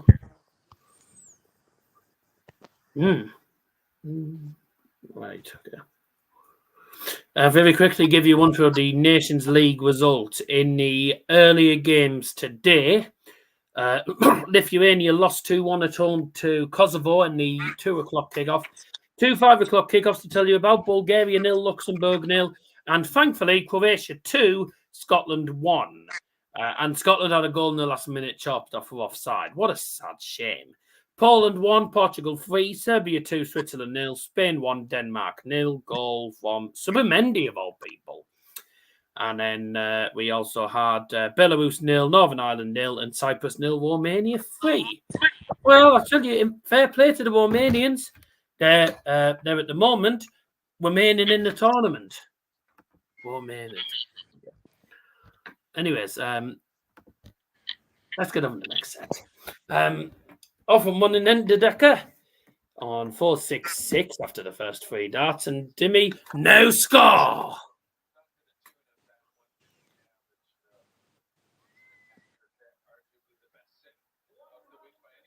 Is it just me, or do all the bloody Belgian players always have hairstyles that look like a bloody pucker pie? Is it always the Belgians? Their hairstyle, it looks like someone's made a bloody. It looks like someone's designed a bloody pasty or something on his head. No, it looks like they've stuck like fucking 10 million fucking pounds worth of fucking gel on their head. No. That's Luke Pingu. Luke Pingu. No, look at Mike Dedecker's hair. It looks like he's stuck gel in his hair. They both got hairs. Both of their hairs look like Van den Bergh. It looks like he's drowned himself in it. Dimmy's drowned himself in it. I think, yeah. Could be another one here. 180. He's put too much on there. It's pushing his hairline back. Peter McCracken. No. Okay, then. These are the set-by-set averages. In the first set, it was 78 average for Dedecker. And yeah, Liam, now we know what not to use on our hair. Game shot the first leg. Mike Dedecker. What's Scotty waffling on? Whatever. Peter McCracken, Andrew Ramsey, William Higgins, David Smith. In the meantime,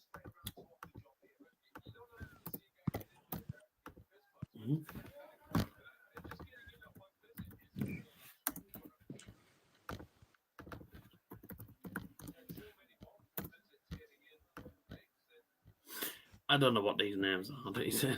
Anyway, as I was saying, are you gonna stop spamming names in the chat that no one even knows what names they are? I don't even know who they're on about. I don't even know who they are.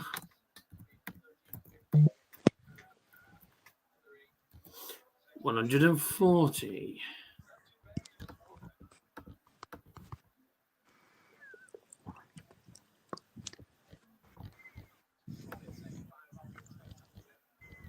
Call yourself a football fan, you should know them. Peter McCracken.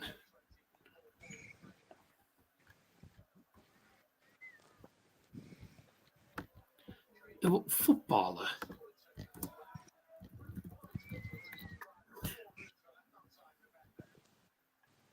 Mate, he played for Middlesbrough. Mate, he died in 1948. Mate, you think I'm gonna know those names? Mate, he played for Middlesbrough in 1899. Do you think I'm that old? How am I gonna know that? I don't know names from bloody 19th century, mate. Double 18 for 150 for another big ton plus checkout. Oh, brilliant. 2-0 Decker. A 150. Bloody insane. I was going to say, call yourself a Borough fan, doesn't even know the legends of Borough. I'm not going to know a player who played for Middlesbrough in 1899, am I?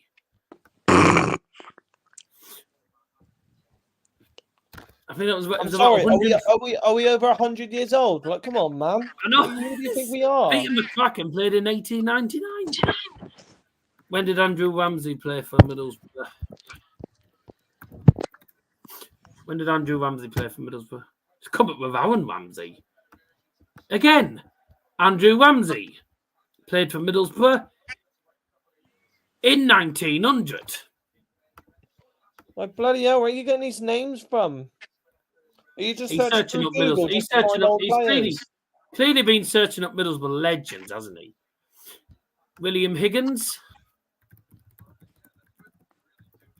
Even me dad wouldn't know these. None of my family would know. William Higgins. Didn't even play for Middlesbrough, mate. William Higgins didn't even play for Middlesbrough. Daddy won't be met. Daddy won't know him. 121. Higgins never even played for Middlesbrough, and he died in 81. So that name's irrelevant. Andy Davidson. Sure, I've heard that name before, actually. 73.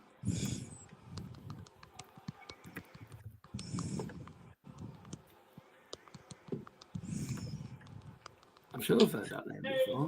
No, he never played for Middlesbrough, mate.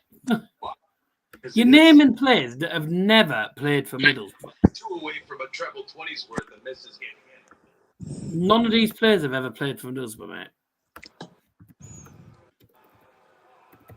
Half of these players have never played. The first 2 did, but none of the others have. It's really high, isn't it? Not what you'd expect. Being made to pay.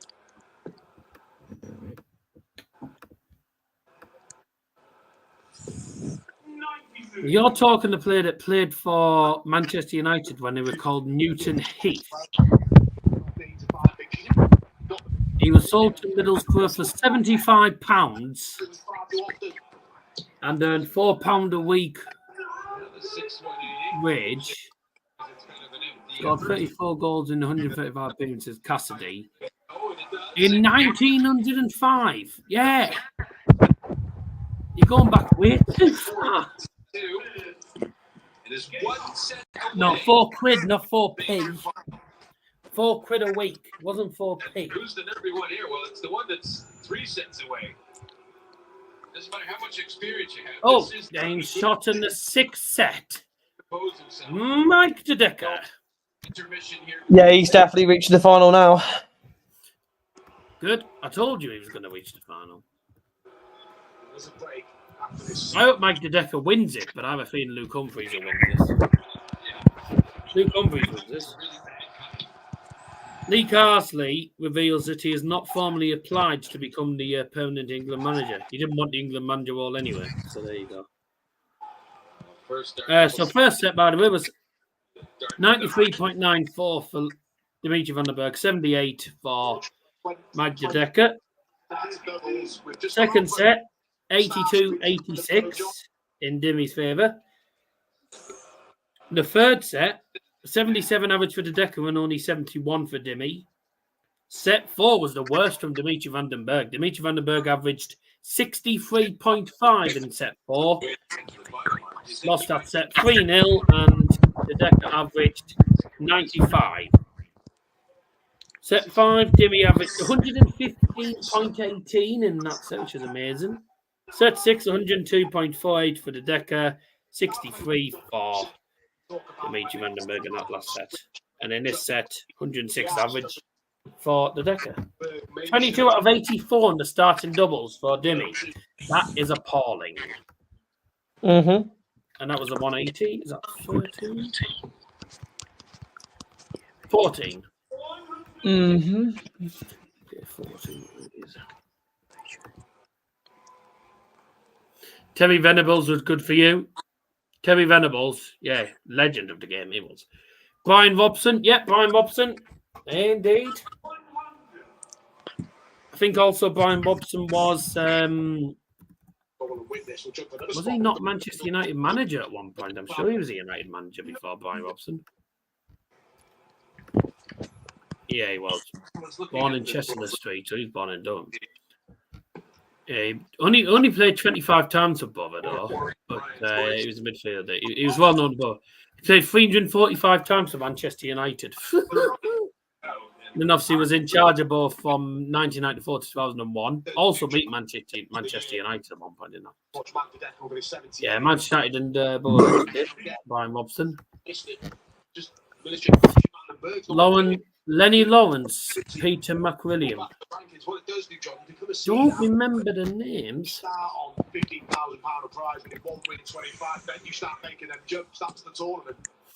Lenny Lawrence. Wow. You just don't want to be the number 32 seed, do you?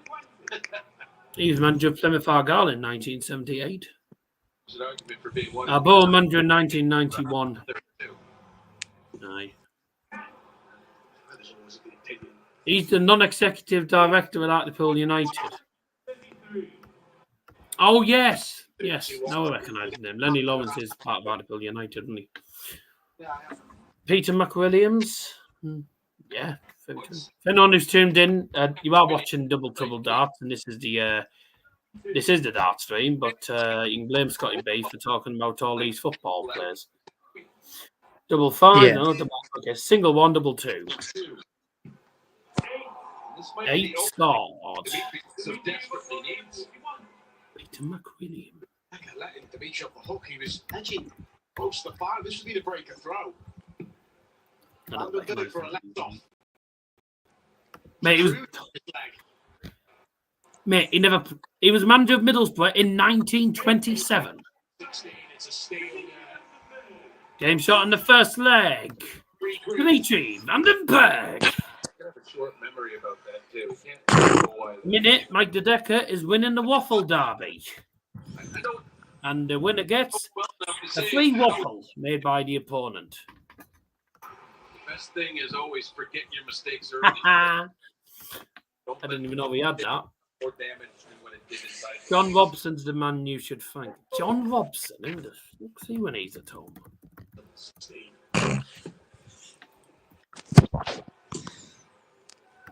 Oh, yeah.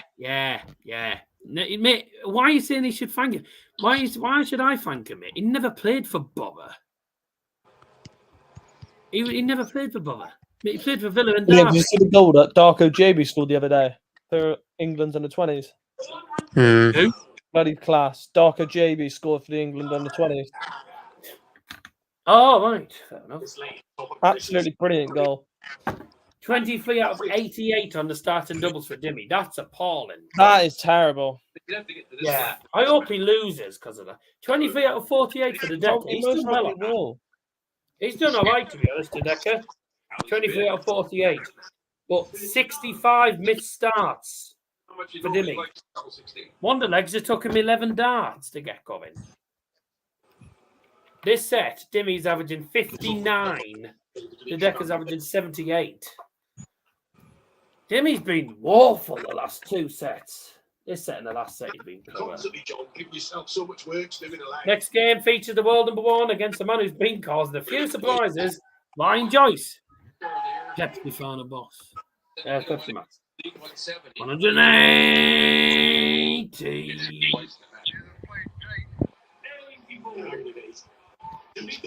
15 180s.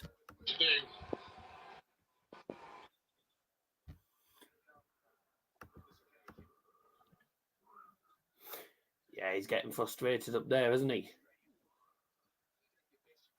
41. Oh, Goggles is doing this game, is he? 16 for tops for the Decker. Game shot in the second leg. Mike the Decker. This, by the way, will be his first ever televised final. And the same goes for Ryan Joyce. Both the Decker and Ryan Joyce playing in their first ever televised semi-finals.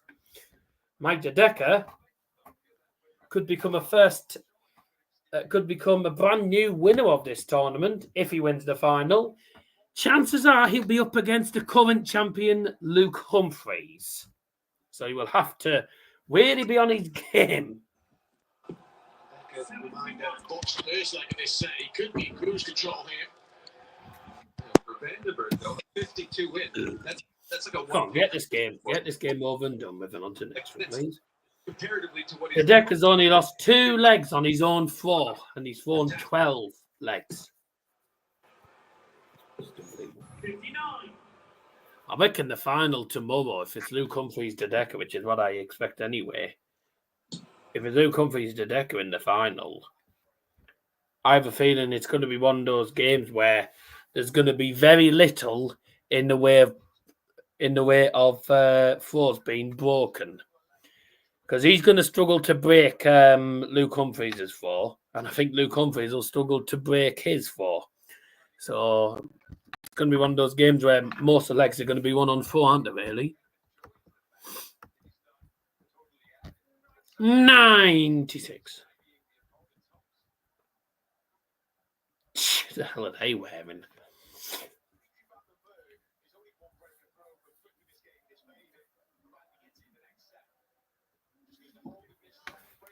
$59. Got to break it down. Can the Decker get the job done? Was the way Dimitri's If he wins this leg, he throws for the match. It's the huge question mark on the end.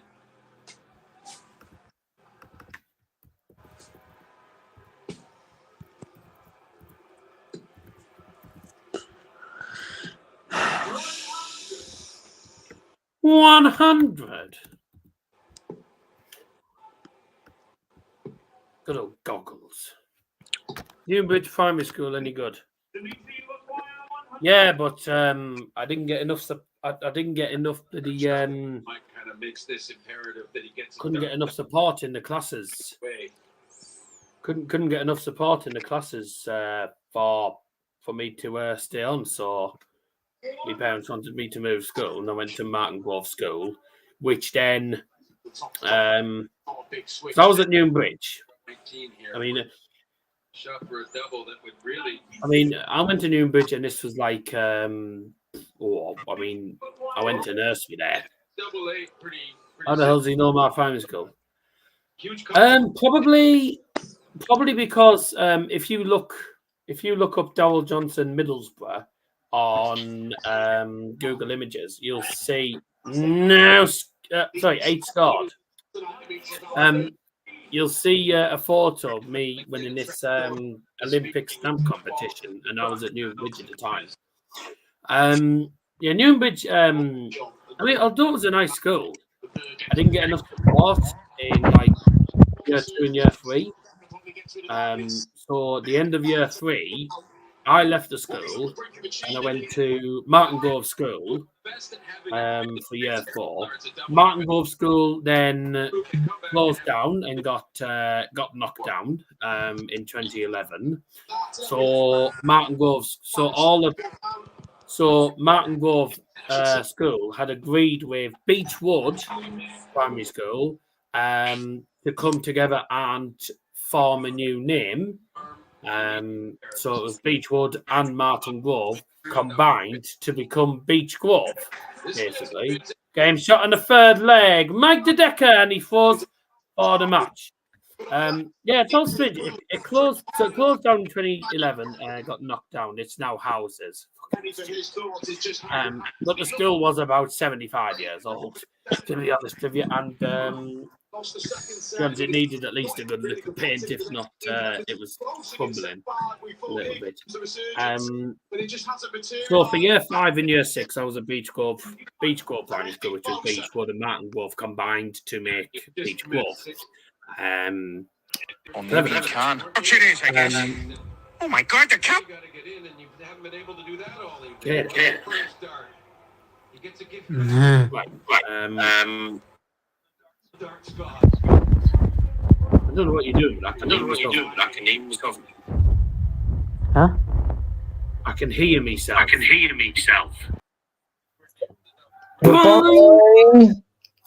It's because I can hear myself for some reason. I couldn't before, and now I can. 180. Yeah. I don't know how that happened. Did you do something? Because I couldn't hear myself. I don't know. Anyway, so where I was, There we go. Darren Johnson went upstairs to shout for help, but decided not to jump from window. He's now being jailed. Darren Johnson. Darren? Who the hell's Darren? Is that some random fella down the road?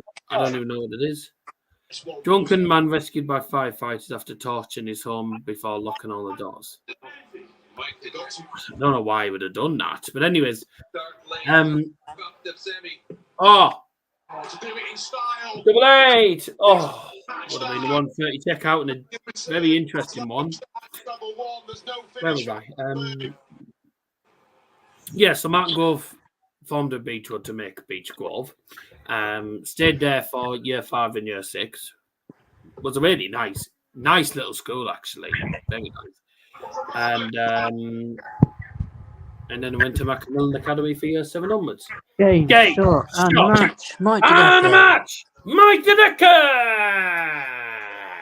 Oh.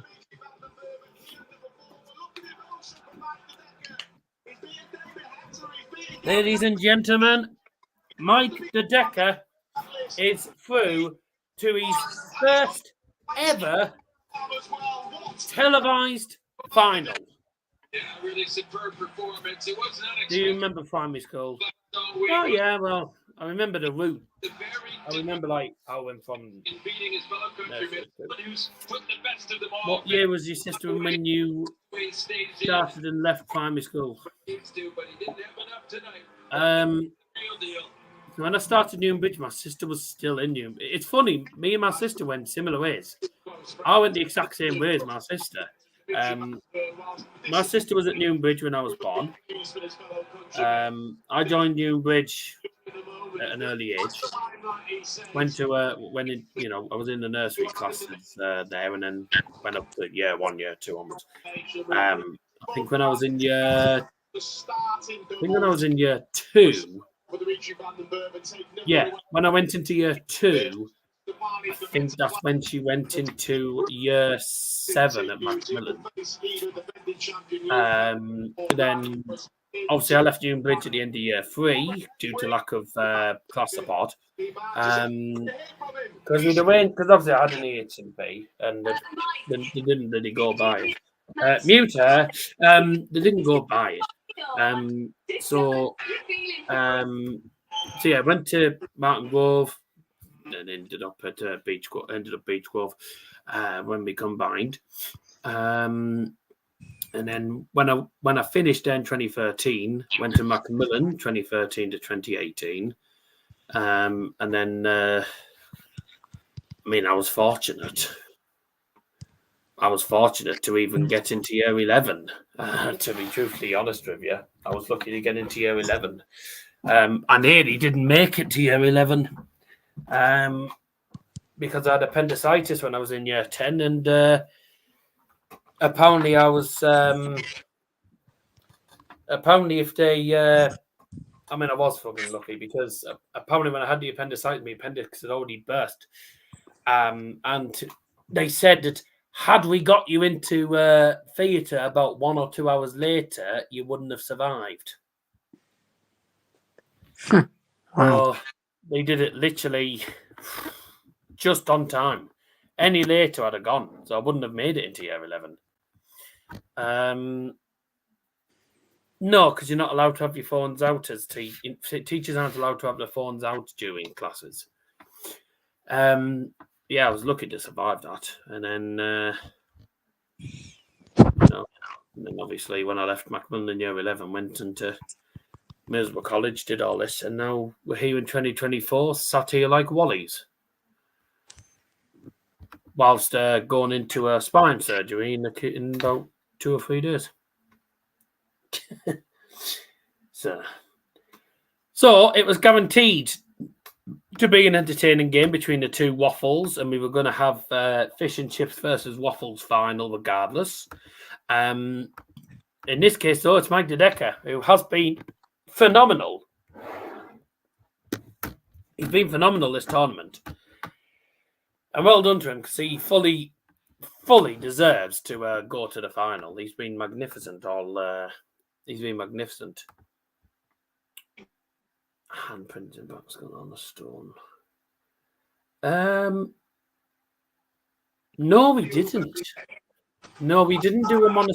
I remember doing that. We did it with paint, but we didn't do it on a stone. We didn't do it on a stone. What we did is we did it, but what we did is we just literally just all we did was put paint on our hands and then put our hands on a big piece of a big white piece of card or something like that. It was. We didn't do it on a stone. What we did, we did it on paper, and then yeah, we did it. We did it on paper, but we never did it on stone. And then we'd stick it Oh, if outside we did with our names on, so we know which handprint it is. If we did, I can't freaking remember. Well, that's up to Liam, because Liam's the one in charge of the channel. To be honest, there you go. What are we on about? Have a look at the chat. Wants to be unlocked, apparently, but that's up to you. That's not down to me.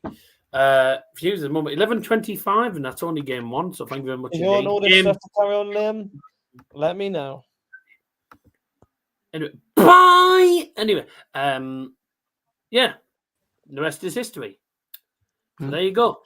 That's the end of Darryl Johnson's life stories. Thank you very much. You were saying, Half, by the way? If you want to carry on, let me know.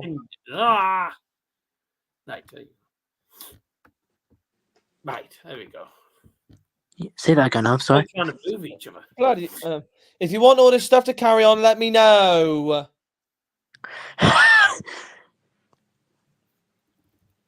Maybe musical chairs, eh?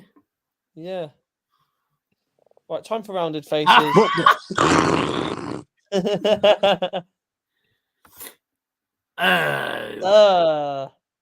don't like that. Shit. Darryl Johnson was Angel until he hit secondary school. Which other one Even is it? then I still was. It's like this, but that's horrible. Cut half my body off. You cut my shoulders off. So I can You gotta face in. You gotta get in. Like a self-portrait. Well, it's not like no, I was never a rebel. It's not like it's needed. Mm-hmm. I was brought up well.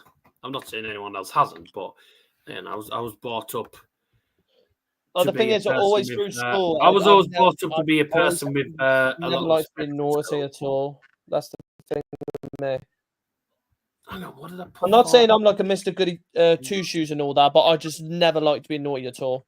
Never. I'm not that type of person. Because of the way I acted and because of my autism, I just never liked it. It's absolutely horrendous. Oh, my back is hurting. Why is my back hurting? That's the third time in a row. How do you think I feel? I've put up with it for 4 years. So, Luke Humphries. Oh, yeah. Thank you, Scotty. You've done it for us. Bye. Thank you, Scotty. Because we I didn't back chat. I never back chat, mate. Lee Carsley reveals he has not formally applied to become permanent England manager. I hope not. No, because he didn't want. He doesn't want the England manager. Yeah, good. He didn't want it. Yeah, no, but stays like that. Mm-hmm. Anyways, where were we? Yeah, Mike De Decker through to his first ever televised final. These are the stats: an 86.32 in the end, 81.4 in the end for Dimitri van den Bergh, 9 180s to 716 in total. 9 out of 23 on the finishing for Dimmy, 170 checkout mind, but 16 out of 42, 150 checkout, highest checkout in the game. And highest checkout for him in the game. 170 obviously being the highest checkout. Well done to him. Game 2's not starting yet because they're talking to Wayne Mardle, who is about as entertaining as having the stiff shit. So let's go for a break. It's the game on according to the PDC website. The games are meant to be starting now. I reckon the game won't start at about 20, probably about half past. So we'll be here all night. So we'll see you after the break for game number 2, which sees the Weldon Luke Humphries go head-to-head against a man who's caused a few shocks and is also taking part in his first ever World Grand Prix and televised semi-final. Ryan Joyce goes head-to-head with the Weldon Luke Humphries. We'll see you after the break.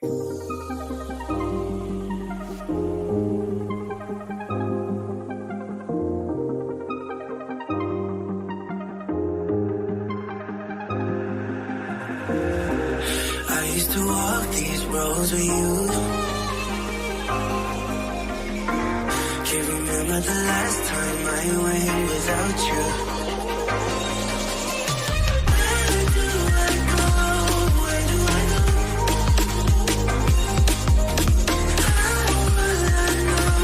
How will I know? I used to walk these roads with you.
street alone.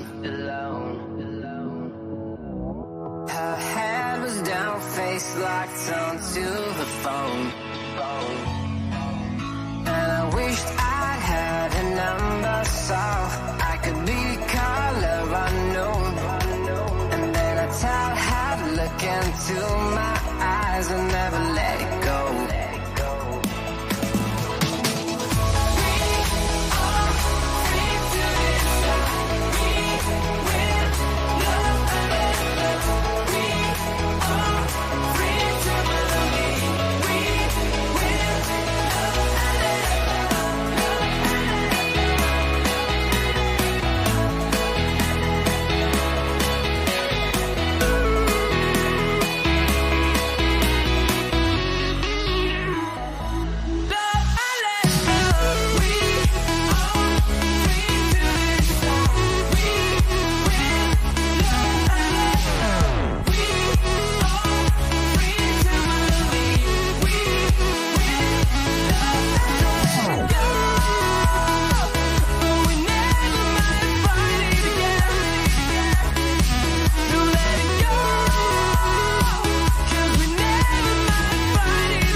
Time for the second semi-final. Don't know what just happened there. As it literally just went and then it just went right onto this screen. Very weird. I don't think Daryl was here as well, so I have to carry on. Boom, boom, boom, boom, boom.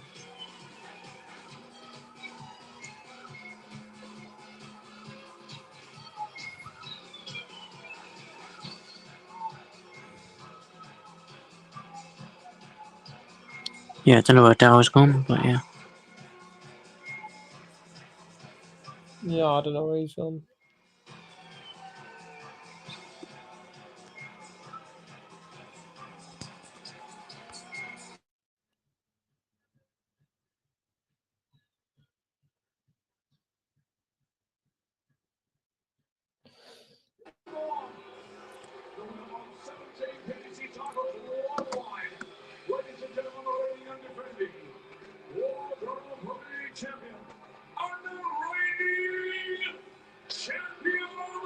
What the world? Luke Humphries. I predict the riot. I predict the riot.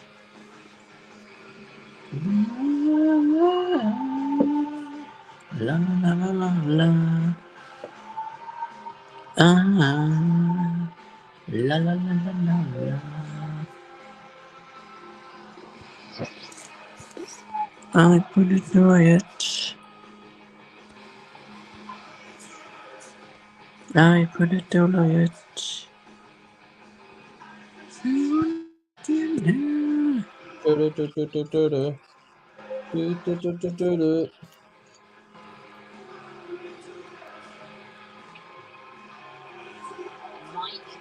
Obviously, we're all backing Ryan Joyce in this game, aren't we, Liam? Yeah. Yeah, I had a feeling he was. Come on, Bullethead. Come on, Bullethead. Right, where is it? Where is it? Where is it? There it is. Come on. You know what to do.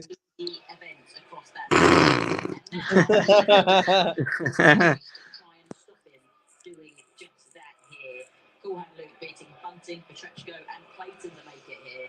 Joyce, the next in line. 12-1. Wow. That is crazy. Put a bet on it, Liam. Put a tenner on it. Why not? It's possible. I will say the 79%. No, maybe not. Here we go then. I will say.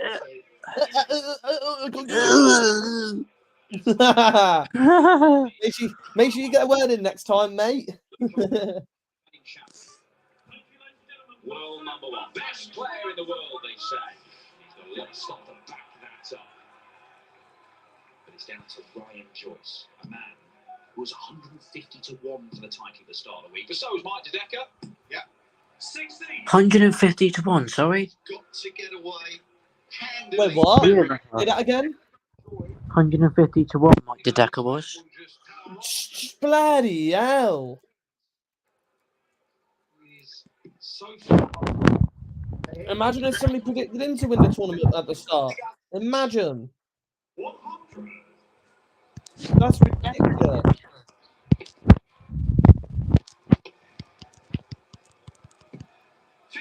Ryan Joyce's strength has always been the finish. Yeah, when I saw yesterday the before the quarterfinals, Mike Dedeker to win the tournament was 22-1.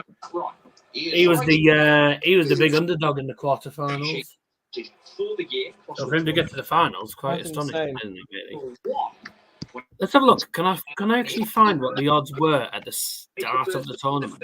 Goes by the third night start. Ryan Joyce does it more than anybody, more than Luke Humphries. Gone 3 odds, right? Here we go.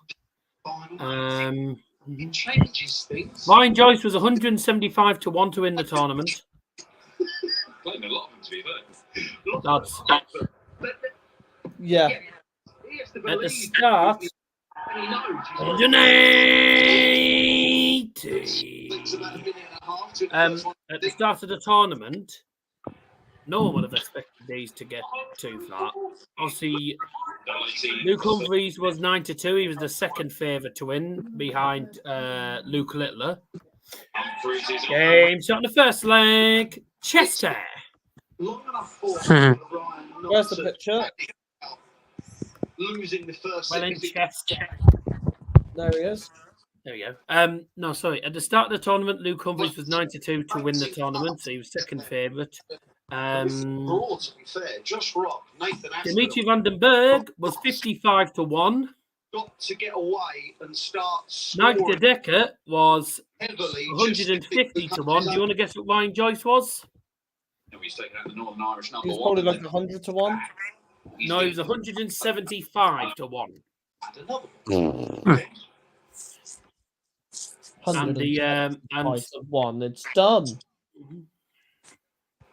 It's been well documented. I think The rise of Luke Humphries. I mean, the biggest. I mean, he was the fourth. You just felt it was coming. 3 World quarterfinals before that, runner-up. He was just ahead of Richie Eddowes, Ricardo Pietrexco, and Luke Woodhouse, who were 200 to 1. How was Ricardo 200 to 1? Ricardo should have been a little lower than that. Yeah, but this is his tournament debut. That's why. Yeah. It's Luke Littler's tournament debut, and he was a favourite. Yeah, but do you know how good Luke Oh, Littler is? Well, that point is bollocks, mate. But remember, have you seen the difference between Luke Littler and It's Ricardo? Ian Van Veen's debut tournament, 66 to 1. Luke Littler's just won the Premier League, mate. Really? I've never guessed. Exactly. That's why Ricardo is 200 to 1 and Luke Littler's the favourites. On the Humphries throw, so if he can... There's a massive difference. That's... Oh, that's unlucky. That's like saying I'm fucking quicker than Usain Bolt. No chance. Yeah, but no one mentioned Usain Bolt. That's still a comparison. That's 2-0. Anyways, yeah, I don't see why he was that high, personally. 2-0 to Chest. There's nothing daunting about 60 check out, but the manner in which he's taken it out. You know, Luke Humphries to win 5-0 was 7-2. What difficult, actually. Is that all? Yeah. What was 5-1? Probably about 9-2 or something like that. I can't remember. I just remember seeing it. And that was a bet boost. Sure. And a bet boost. Why am I not surprised? Ryan Joyce. Honestly, he ain't winning 5-0. As good as he is, Ryan Joyce is a good player. He's a good player. He's not going to lose 5-0 in a semi-final. Bollocks. Well, I'm going to have to win another, otherwise people say it's a fluke. 140. Good 3 years. Yeah, you had 3 years of putting up with that. Oh, Pistol. Pistol best by far. Sit down, guys. Right. No, just sit down and shut up. Didn't go well for Ryan Joyce. It was an 11-3 win. Did you hear about the Irish Sea Scout? He's 10 sank. 14 legs. That was a straight start. She's completely 100. 100. Why does he sound so surprised? 100. He learned from that. Oh, bullseye. Oh, that was almost goodbye to set 1. Could still be. Better start popping something. Double 18. And bye-bye to set 1, because it's going to be 1-0. You just feel like you're being outplayed in your second best. And let me tell you... In shot in the first set, Luke Humphries. That was a competent, professional set of darts. Oh dear, what a very tight odds. Very, very tight averages. 81.25 for Ryan Joyce. World number 1, averaging just shy of 94. One maximum form, and the Darth things come off. And oh dear, 3 out of 5. See what 1 on the finishing. Piece of piss that first set, I think. Right, off for a quick break before set number 2. Yes. And then we can come back and say this. Hello. What's that Okay then. If I was, by the way, if I was Ryan Joyce, this is what we're saying about the first set. Well, that was absolutely cack. Yeah, I agree. But it's expected, though. You're against the world champ. Jack agrees. Although it looks nothing like You Jack are now. against the world champ, Jack's so of gone course bald. it's going to be hard. Jack's gone bald. Anyway, Yeah, that's not Jack anymore. He looks like Harry Hill with a little bit of hair. Or, as someone else said, a convict. Right. See you after the break. No.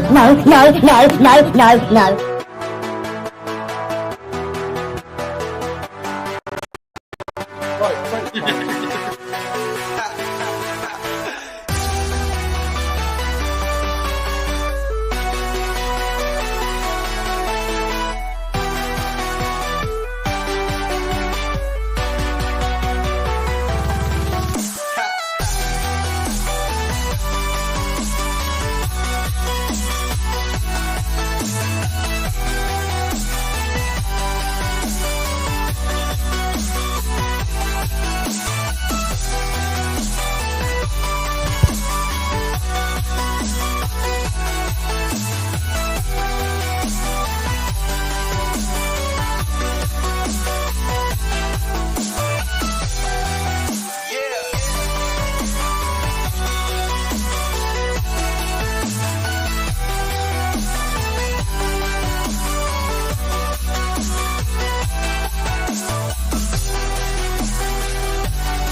Time for set number 2. Let me just rejoin a sec, boys.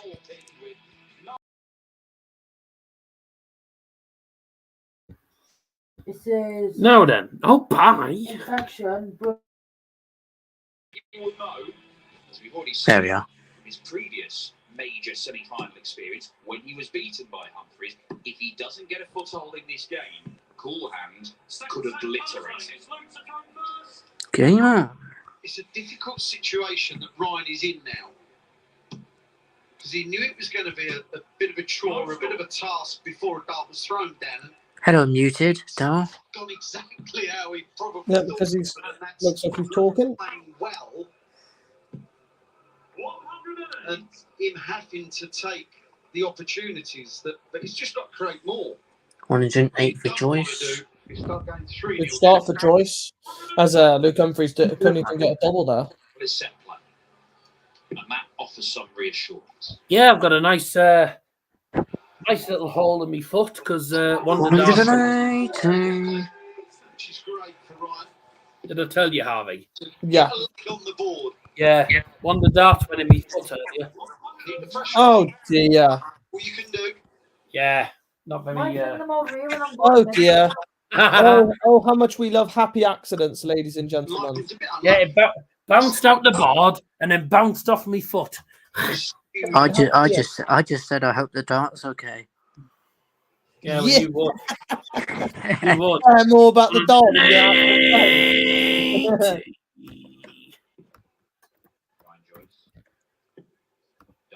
Double 5. Game shot on the first flag. Game shot on the first flag. Ryan Joyce. Hello, I just seen that then. We went from 8 viewers She's not to the wife 22. there. She's not the wife. 8 live viewers. She will not be a wife until we ever get married. Whenever that is, because we cannot afford. We've got quite a few people joining in. Clearly, whoever was showing the footage has been taken down. What a fucking shame. God, yeah. Good. They deserve to get copyrighted. Stupid idiots that really show the games. You're always going to get copyrighted. People don't learn, do they? Nope. They never learn. Do I feel sorry for them? Not at all.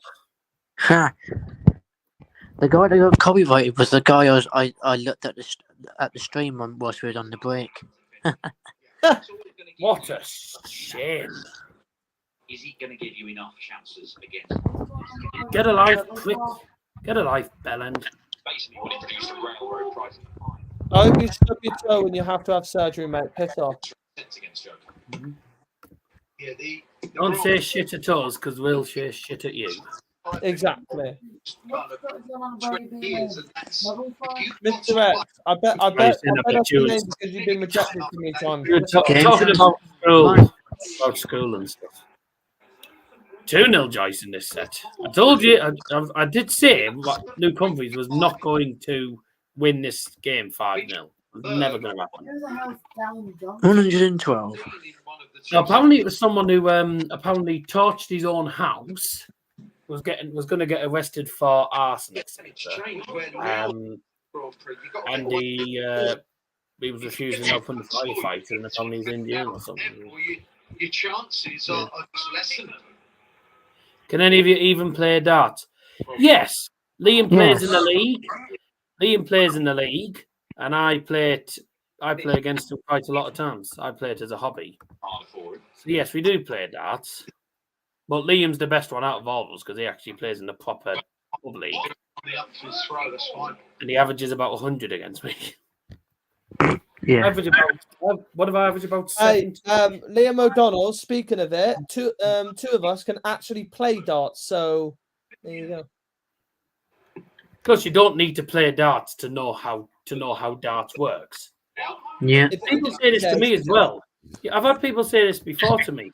You're commentating on football, but you never play football. I'm like, well, you don't have to play to know. You don't have to play football about the sport. Football. You can study football without playing it. Like if we decided to watch cricket, you don't need to play cricket to know the rules and how it works. You don't need to play darts to know how it works.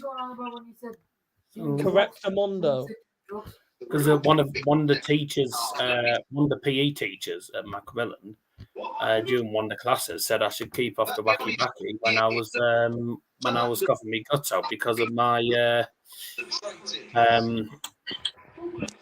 asthma. And I told Dad, and he got onto the principal. He got banned from teaching us. 100 and He was banned from teaching our class. He never taught us again. And good, because he was a ginger bastard anyway. Well, couldn't stand the ginger prick. I've just stumbled upon. Yeah, well, this is a dart watch along. We don't show the footage because it's illegal. Some people don't realise it's illegal and think that you can just stream it anywhere. You get done by PDC by doing that. People don't learn. People don't learn. What are you mentioning? I thought I was on a dart. I was on the Darts YouTube account. Eh? Wait, have you gone on the wrong one? there you go, boys. Just to put it bluntly in the private chat.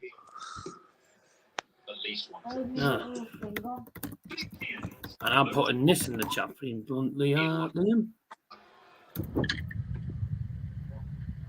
There you go. Top salute. 112 checkout, and it's 2-2 in this set. That is also a hold of 4.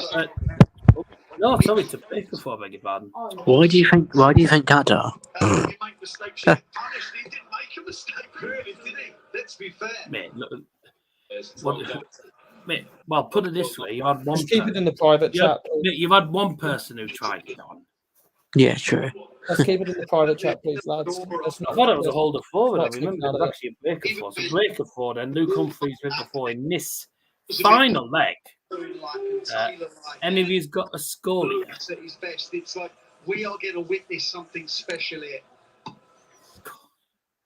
School, yeah. Honestly, Scotty B, you're telling me, mate, I don't know what's going on. Oh, dart scoring system. No, we don't. Even in the first round, when it was like boxing, might smash him out the way without the leg. Yeah. We use. Me and Liam used. Looks to be in trouble against Johnny. We use dart counter for. Finished, turned it around, won it by 2. When we're playing, we use dart counter for our scores, but a few weeks ago. No. Went to a last play. Yeah, Joyce is on 81. Yeah, we play dart and we've never even heard of a score. I didn't even know there was such a thing.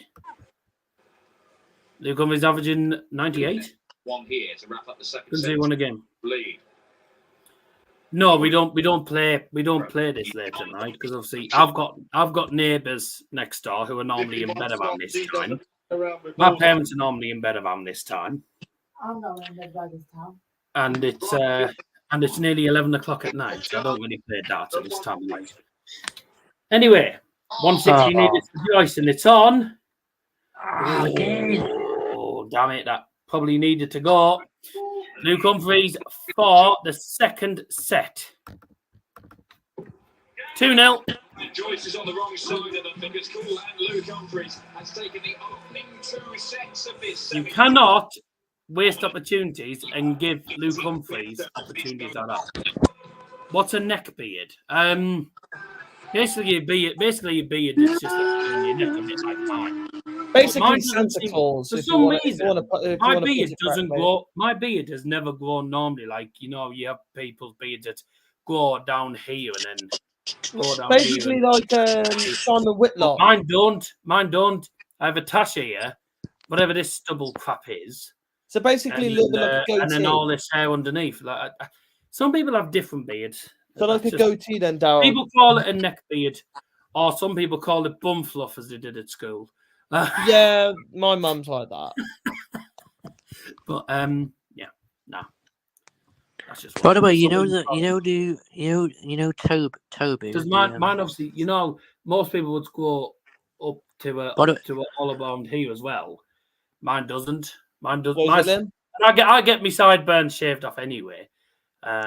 Normally, and then I get this trimmed, but I'm not getting this. I'll put it in the private chat. Anyways, okay. 2-0 to Luke Humphries. The world number 1 is on course for his second final on the bounce. The current champion looking to win it for the second time on the bounce. And also, I mean, we realised this the other night as well, he would become only the third player ever in World Grand Prix history to win back-to-back titles. Yes, because that one's Tobu songs are copyrighted now. Yeah. So there's only two players. Two players. I think it looks lovely, well cute. That's from Charlotte. Oh, thank you. Yeah, I like playing with his beard. Ronaldo. My girlfriend has more fun with beard.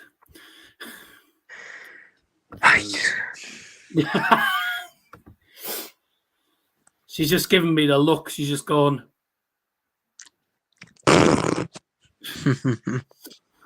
Yeah. Every time she'd be playing with me beard, and I'm standing there going.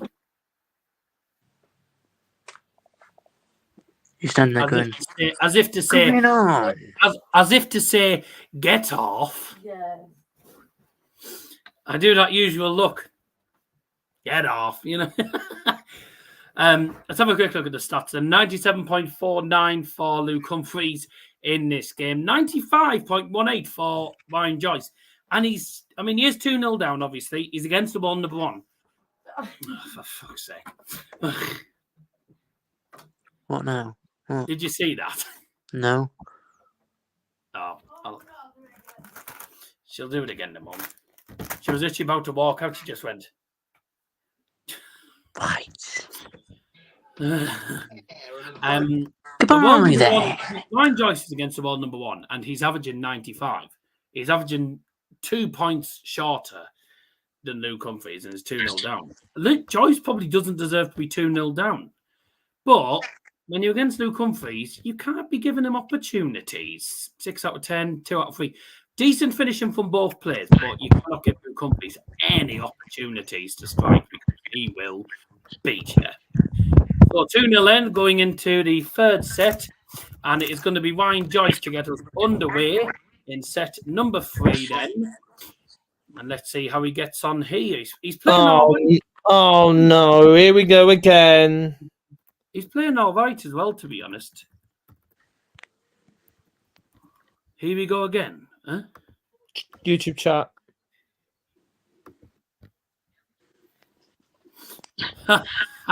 Oh, fuck it. Oh, here we go.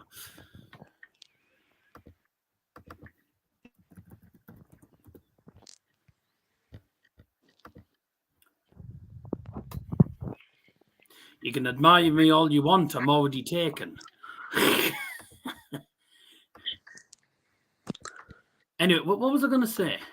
Oh, yeah. So only 2 players in World Grand Prix history have ever won back-to-back titles. And those 2 players are, of course, Michael Van Gerwen and Phil Taylor. Now, Phil Taylor has won back-to-back titles on 4 different occasions, but he's also the only player ever to win 3 consecutive titles, and that was 98, 99, and 2000. Of course, the first years, and in the first one, it wasn't even set plays. It was first like 13 legs or something silly. It was like 13 legs in 1998, and we've gone back to the old format again, where when the sets came in, it used to be first to 6 sets for the final, and then they changed it to first to 5 sets for the final. Now we're back at first to 6 for the final again. Game shot, the first leg, Luke Humphries. Read the chat. I am reading the chat. I know I haven't had an eye there. Scotty's mate, hello.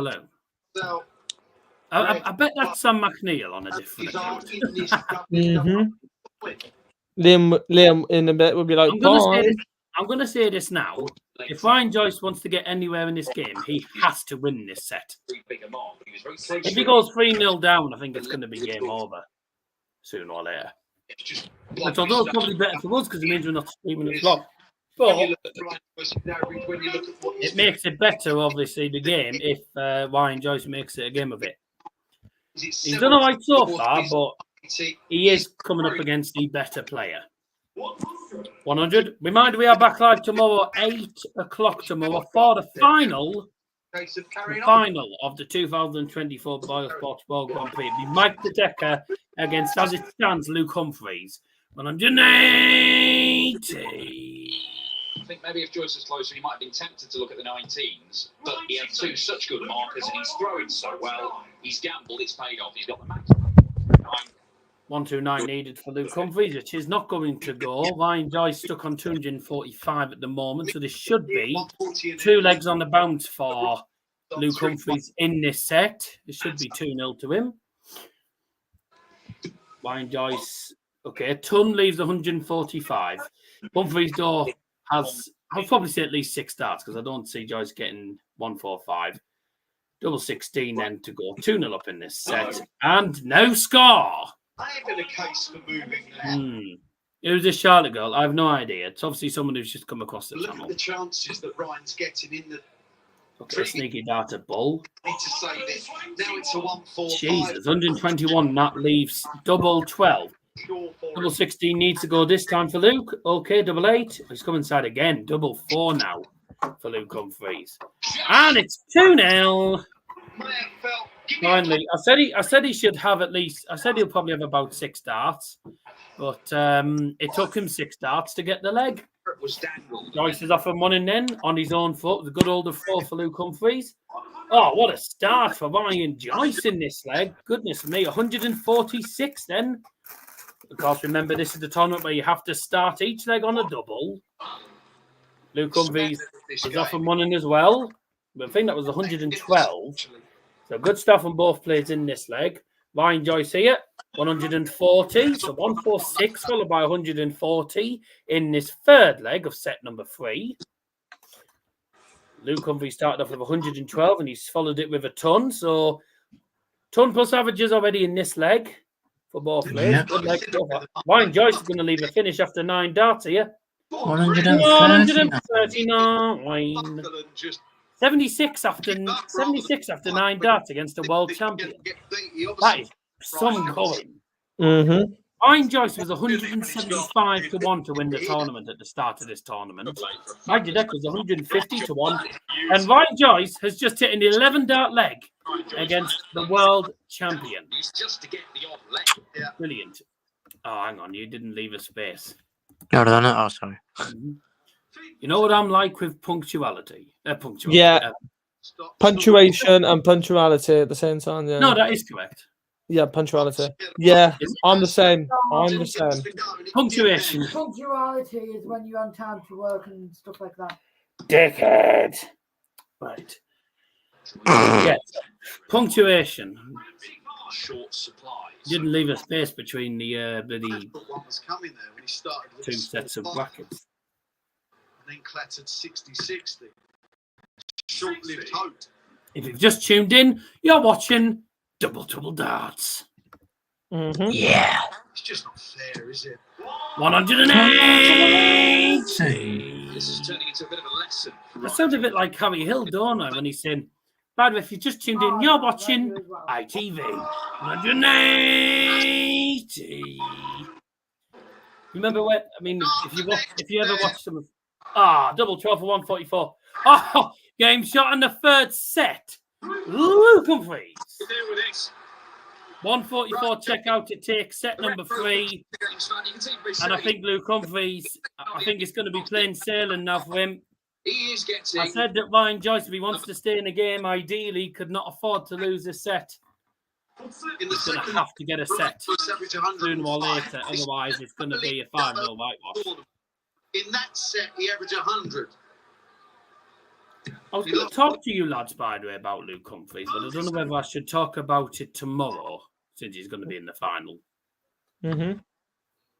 But about obviously mentioned we spoke about this on Messenger, but we didn't speak about it on screen with James Wade and Gary Anderson's comments about Luke Humphries and the lack of media recognition. But I think we'll wait till tomorrow when we've got more time before the final. The final won't start till about 8:30, and we're live from 8. So it gives us plenty of time to talk about the tournament as a whole. Though. That third set, both players averaged over a ton. Set 2, they averaged over a ton. Apart from the first set, the other two sets have been really good. I'm a geezer who's using a phone. But anyway, I like Dazza the Dazza. I like Dazza the Dazzler. Cool Hand has another G in his locker. Dazza the Dazzler. That's a good nickname. Loads of people. You know what? People always call me Daz. And I always say to them, what do you think I am, a bloody washing detergent? That is a good nickname, to be fair. Daz. The Dazzling Dazzler. What I sometimes call Dazzling Dazzler, yeah. Yeah, I like to alliterate sometimes. 16 for 146. Oh my god, this is just ridiculous. He is showing everyone why he is the world number one and why he could possibly stay as world number one this year. That is a 144 checkout, followed by a 146 in 2 legs. That's you. 144 in the last leg to win the set. And at the start of this set, he's took out 146 checkout. Luke Humphries is absolutely ridiculous. Hence why James Wade has said that he is probably the second or third best world champion that we have ever had. Wow. And he is quite in a while. He said that we've ever had. He said Phil Taylor. He said possibly Michael. I think definitely Michael. Phil Taylor, Michael, and then Luke Humphries. Yeah, that's the top 3. I'd say that's the top 3 at the moment. He's been outstanding. Both players are having nice now, but Luke Humphries is relentless. How many times now? I think he's won it 3 times. 3 times? 4 or 3 times. I can't remember. Was it 3 or 4? 3 times. You mean 3 or 4? Oh, shut your mouth. World number one, world champ, world match play champ. 3 times. That's nice. No, right. I want last year. Liam knows it. But Leah once wanted something. No, it wasn't me. It wasn't me. Sorry, it was Leah. It was my sister. Sorry, my sister wanted was there some sort of soup or something reheating in the microwave. And I said, "How long do you put it in for?" She said, 2 minutes. Looking at this game and wondering what he's supposed to do. I said, "What's 2 minutes?" And he's potentially going to lose a third. Oh, 3 I thought you said or. 2 minutes. What's that all about? What's 2 minutes? Yeah, what's 2 minutes? 2-0 to that leg flew by. It's 2-0 to Humphries now in this set. Sorry. Just think about that for a second. We do talk about that. We do sometimes talk about random shit as well. So you were saying earlier, I ended up with a dart in my foot today. Liam, remember when we were saying earlier, Darryl was saying Ryan Joyce will get a set for sure. 6 there. I would argue. Yeah. But you would think so. I mean, look at those. Like, look at the way this game's been. There was no way that Ryan Joyce deserves to be 3-0 down. But when you're against the world number one always that's another 180 shot. In these big finals, he always seems to do well. Ryan Joyce fully deserves to win at least one set. Oh yeah. You know, if he doesn't, I think it'll be a shame. But I did have a feeling that I did say, didn't I? Luke, it was going to be Luke Humphries against Mike De Decker. 2,000 views tonight, lovely. We'll get none tomorrow. Just watching Luke Humphries play well, even though Ryan Joyce is having a worldie himself. It's a shame Joyce didn't play in the first semi. He would have beaten De Decker with this average. Game shot in the 4th set. Luke Humphries. This is just relentless. 4 sets going his way. He's only dropped 3 legs. He's averaging a ton. It's one of the great Grand Prix performances, and he's coming for the defending champ. Someone's bought Elmore.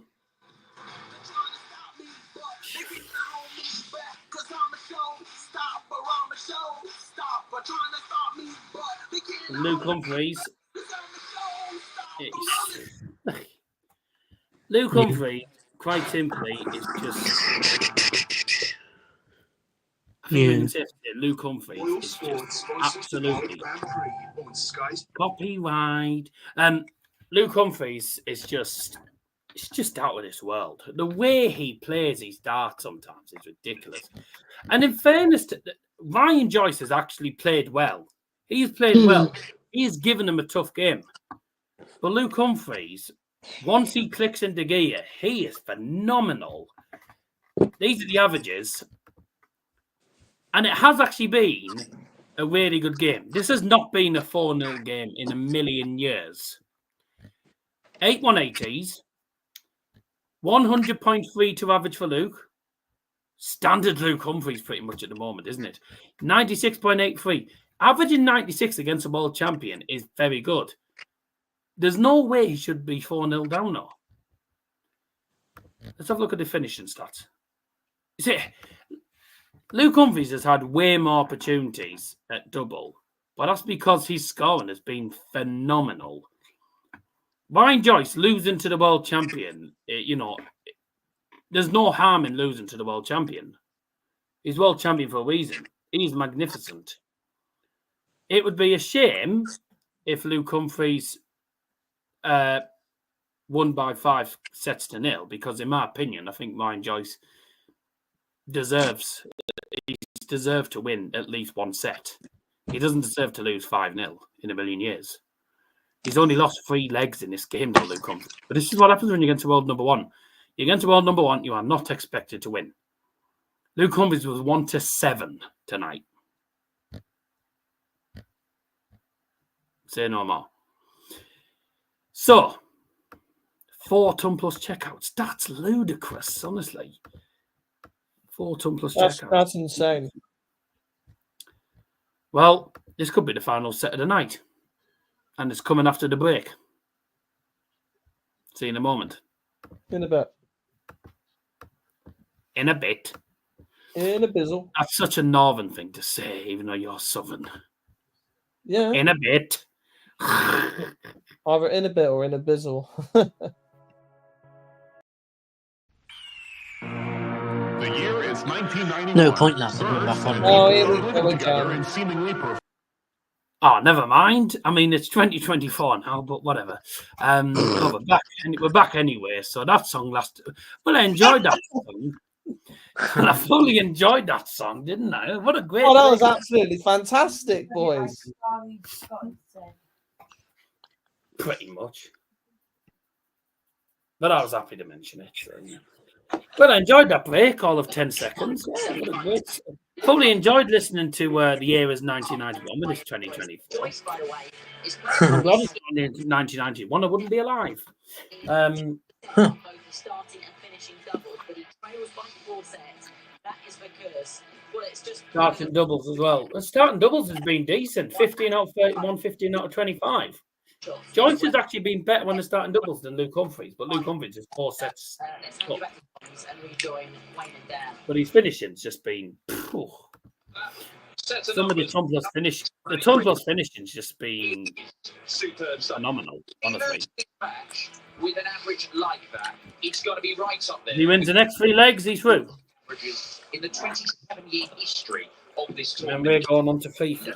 That's good. And so, because we need to do some rush. Because we're going to be in a rush to do something. 4 sets. But you are never out of it in set play, I think. Josh is off. Joyce.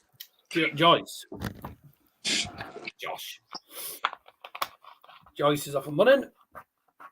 And it's on Joyce's 4. Joyce has to hold his 4 in this leg, by the way, because I think if he loses this leg and loses the 4, it's going to be good night. It's going to be see you later and good night, Vienna. Although it's Leicester, not Vienna, but there you go. Coming on, 469 left for Luke Humphries. What a good score that is. And Joyce on 307. Humphries has only hit 60 there. On Joyce's 4 year, 307 left. That is 96. So that leaves him on 211 so far in his first leg of the 5th set. Relentless starts from cool hand. Will Relentless Joyce get a set? I don't think so.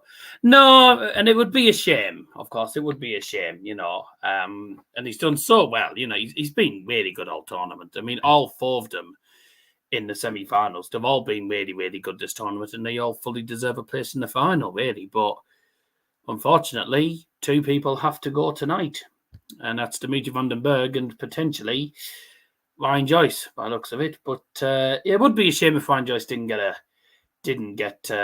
least a set, because I think he has deserved a set tonight. But you give Luke Humphries an opportunity and he takes it. There you go, 180. He's at 56. Was that 180? Joyce must get this. Oh, he doesn't take it. Luke Humphries isn't going to miss 56. This is for a break of 4. And the first set. Yep, pinpoint accuracy. 1-0. Oh, this is going to be a whitewash. By the way, I don't recall ever seeing one. Liam might know, you might know, but have we ever had a whitewash in the semi-finals? We possibly might have. I'm going to double check. 5-0 or 4-0 whitewash in the semis. I'm gonna double check. In the World Grand Prix, we probably must have. Yeah. Surely it's only ever happened like maybe once or twice. We've seen whitewashes in the finals, but they were years honestly, and years ago. You would probably expect a couple from Phil Taylor because he always loved putting off whitewashes. That Phil Taylor was just ridiculous. He was honestly so good, man. Phil, I'll tell you something, by the way. I don't think it would happen, but I would love to see a match. Maybe just like a one-off special match or something at the Ali Pali or something, live on TV. I would love to see a match, a match between Phil Taylor and Luke Humphries. Oh, that'd be class. Because I reckon Luke Humphries would give Phil Taylor one heck of a game. Oh, there you go. There's a 6-0 whitewash. The 2000. That was in the final. Final, mate. I'm on about semi-final. Semi-finals, I'm on about. Yeah, it's not first to 6 in the semis. It's a final. It was best of 11 sets then. So what was the final? Best of 13. It was best Games of on the 11. second leg. Luke Humphries. Best of 11 in 2000. He hasn't missed. He has not missed a single dart to double. He has not missed a single dart to finish a leg yet. Obviously, you said. Has there ever been any whitewashes in the semi-finals? 11 of the last 12 legs. Has there never? There has. Peter Manley versus Shane Burgess in 2000. Oh my! Shane Burgess won 6-0 against Peter Manley. Yeah, but are you looking at the finals here? Semi-final.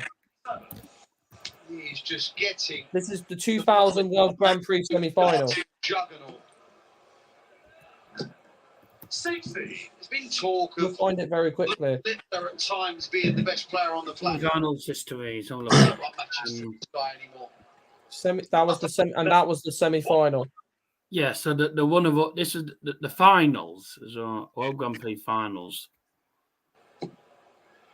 Yeah, there was a 6-0 for Phil Taylor in the finals. Yeah, the finals have only ever been 6 and 5 legs. So nothing about the semis on here that I can see. 40.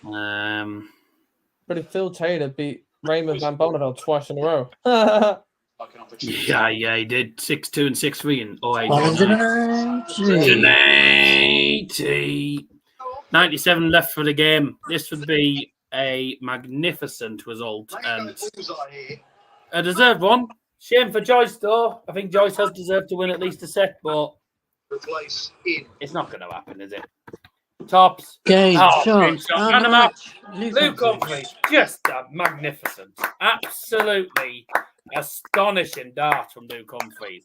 Did he average around nearly around 100 that game as well? To be honest, Luke Humphries is just he's looking at Joyce and just going.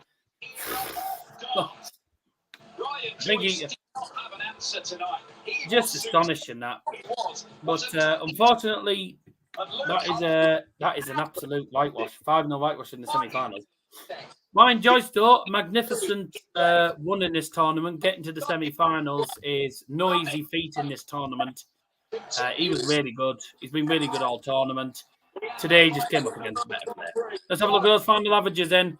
100.3. 100.3 for Luke Humphries. Ryan Joyce averaged 94.42. Ryan Joyce averaged 94. See, that's a decent average. He still did all right. The scoreline doesn't reflect the performance. Really. Ryan Joyce did deserve at least a set, but unfortunately, when the world number one's on form, he is relentless, and you do not stand a cat nail's chance. Yeah, you can't stand a chance. 15 out of 25. Just superb from Cooland. Fully deserved in the end. And tomorrow night's final sees the man from Belgium, the 150 to 1 at the start of the tournament, Mike De Decker, 150 to 1 at the start of the tournament. And going into the quarterfinals, he was 22 to 1. He was the big outsider to win the tournament. The underdog goes head to head against the second favourite in the tournament and the current champion and world number one, Luke Humphries. So Luke Humphries versus Mike De Decker tomorrow. We'll be live from 8 p.m. for the darts final in what should be a very entertaining final between two players who fully deserve to be in the final. And tomorrow, it is first to 6 sets, which means we'll be here all night. That'll probably be your last stream on as well, wouldn't it? That'll be my last stream on here until November. And there you go. That'll be your last stream. To some point in November. So possibly till... No, I think the next time... December, probably. No, the next... When Bergh play again. No, next time I'll be on... The next time I'll be on the Darts channel after tomorrow, probably the Grand Slam, which I can't even remember what day it starts. Is it sometime like middle of November, isn't it?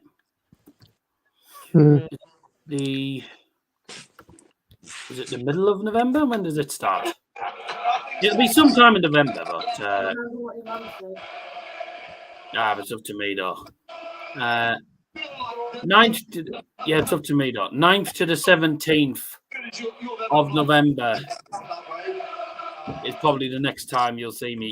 I might not be on all those streams though, but I might be on the occasional one. But just gonna have to wait and see what happens. So my mum's advising me to sort of not set myself any time limits to get back on YouTube and doing things. So it's just going to be a case of wait and see. I'm hoping to be back doing streaming in November. So, but there's no guarantees. If I need to take longer off, then obviously I will. But I'll let you know in advance. Yeah. If I don't see you, honestly, because you are. It's better not to rush. That's what I said. It's better not to rush to things. No, I'm not rushing. I mean, I'm taking like 3 weeks off. Yeah. To focus. If you can't come back, you can't come back. That's the thing. Yeah. Well, I said 6 to 8 weeks, which would be at the very, very latest. Very latest, I'll be hopefully fine. Will be in time for the World Darts Championships, 15th of December. Which is fantastic. If I don't, obviously, I'll be here tomorrow night. After that, if I don't see us for any of the Grand Slam of Darts, would be 9th to 17th November, then it'll be the Players' Championship Finals, 22nd to 24th, all being well. So, see how it goes.